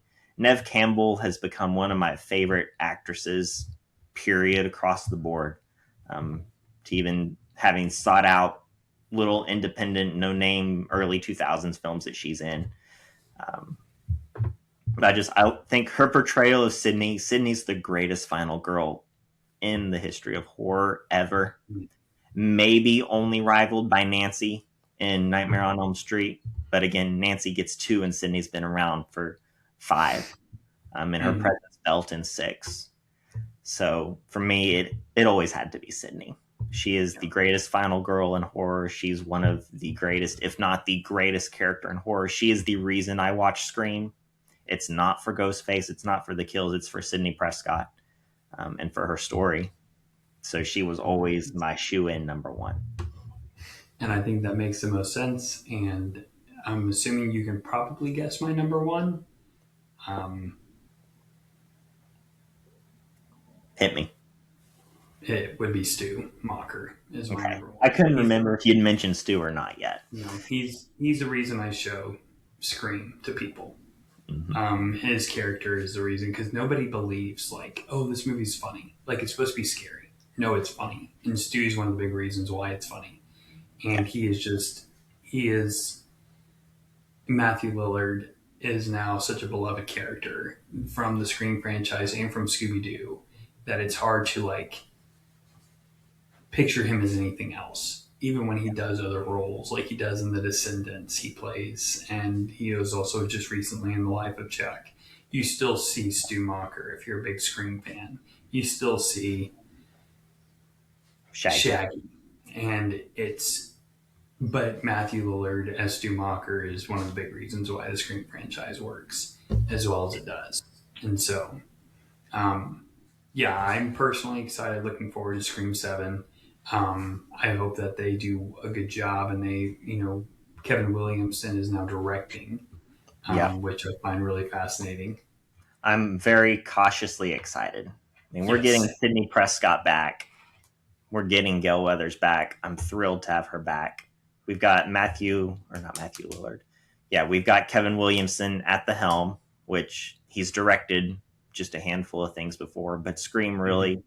Scream is Wes Craven's baby, but Mhm. it came from the pain of Kevin Williamson. So I'm really eagerly looking forward to Scream 7, eagerly Yeah. anticipating. And that's really why we wanted to come together and put this video out. It's a little longer. We hope you've stuck with it and enjoyed it. But we're at the end of the day, this is a franchise that has meant a lot to both of us.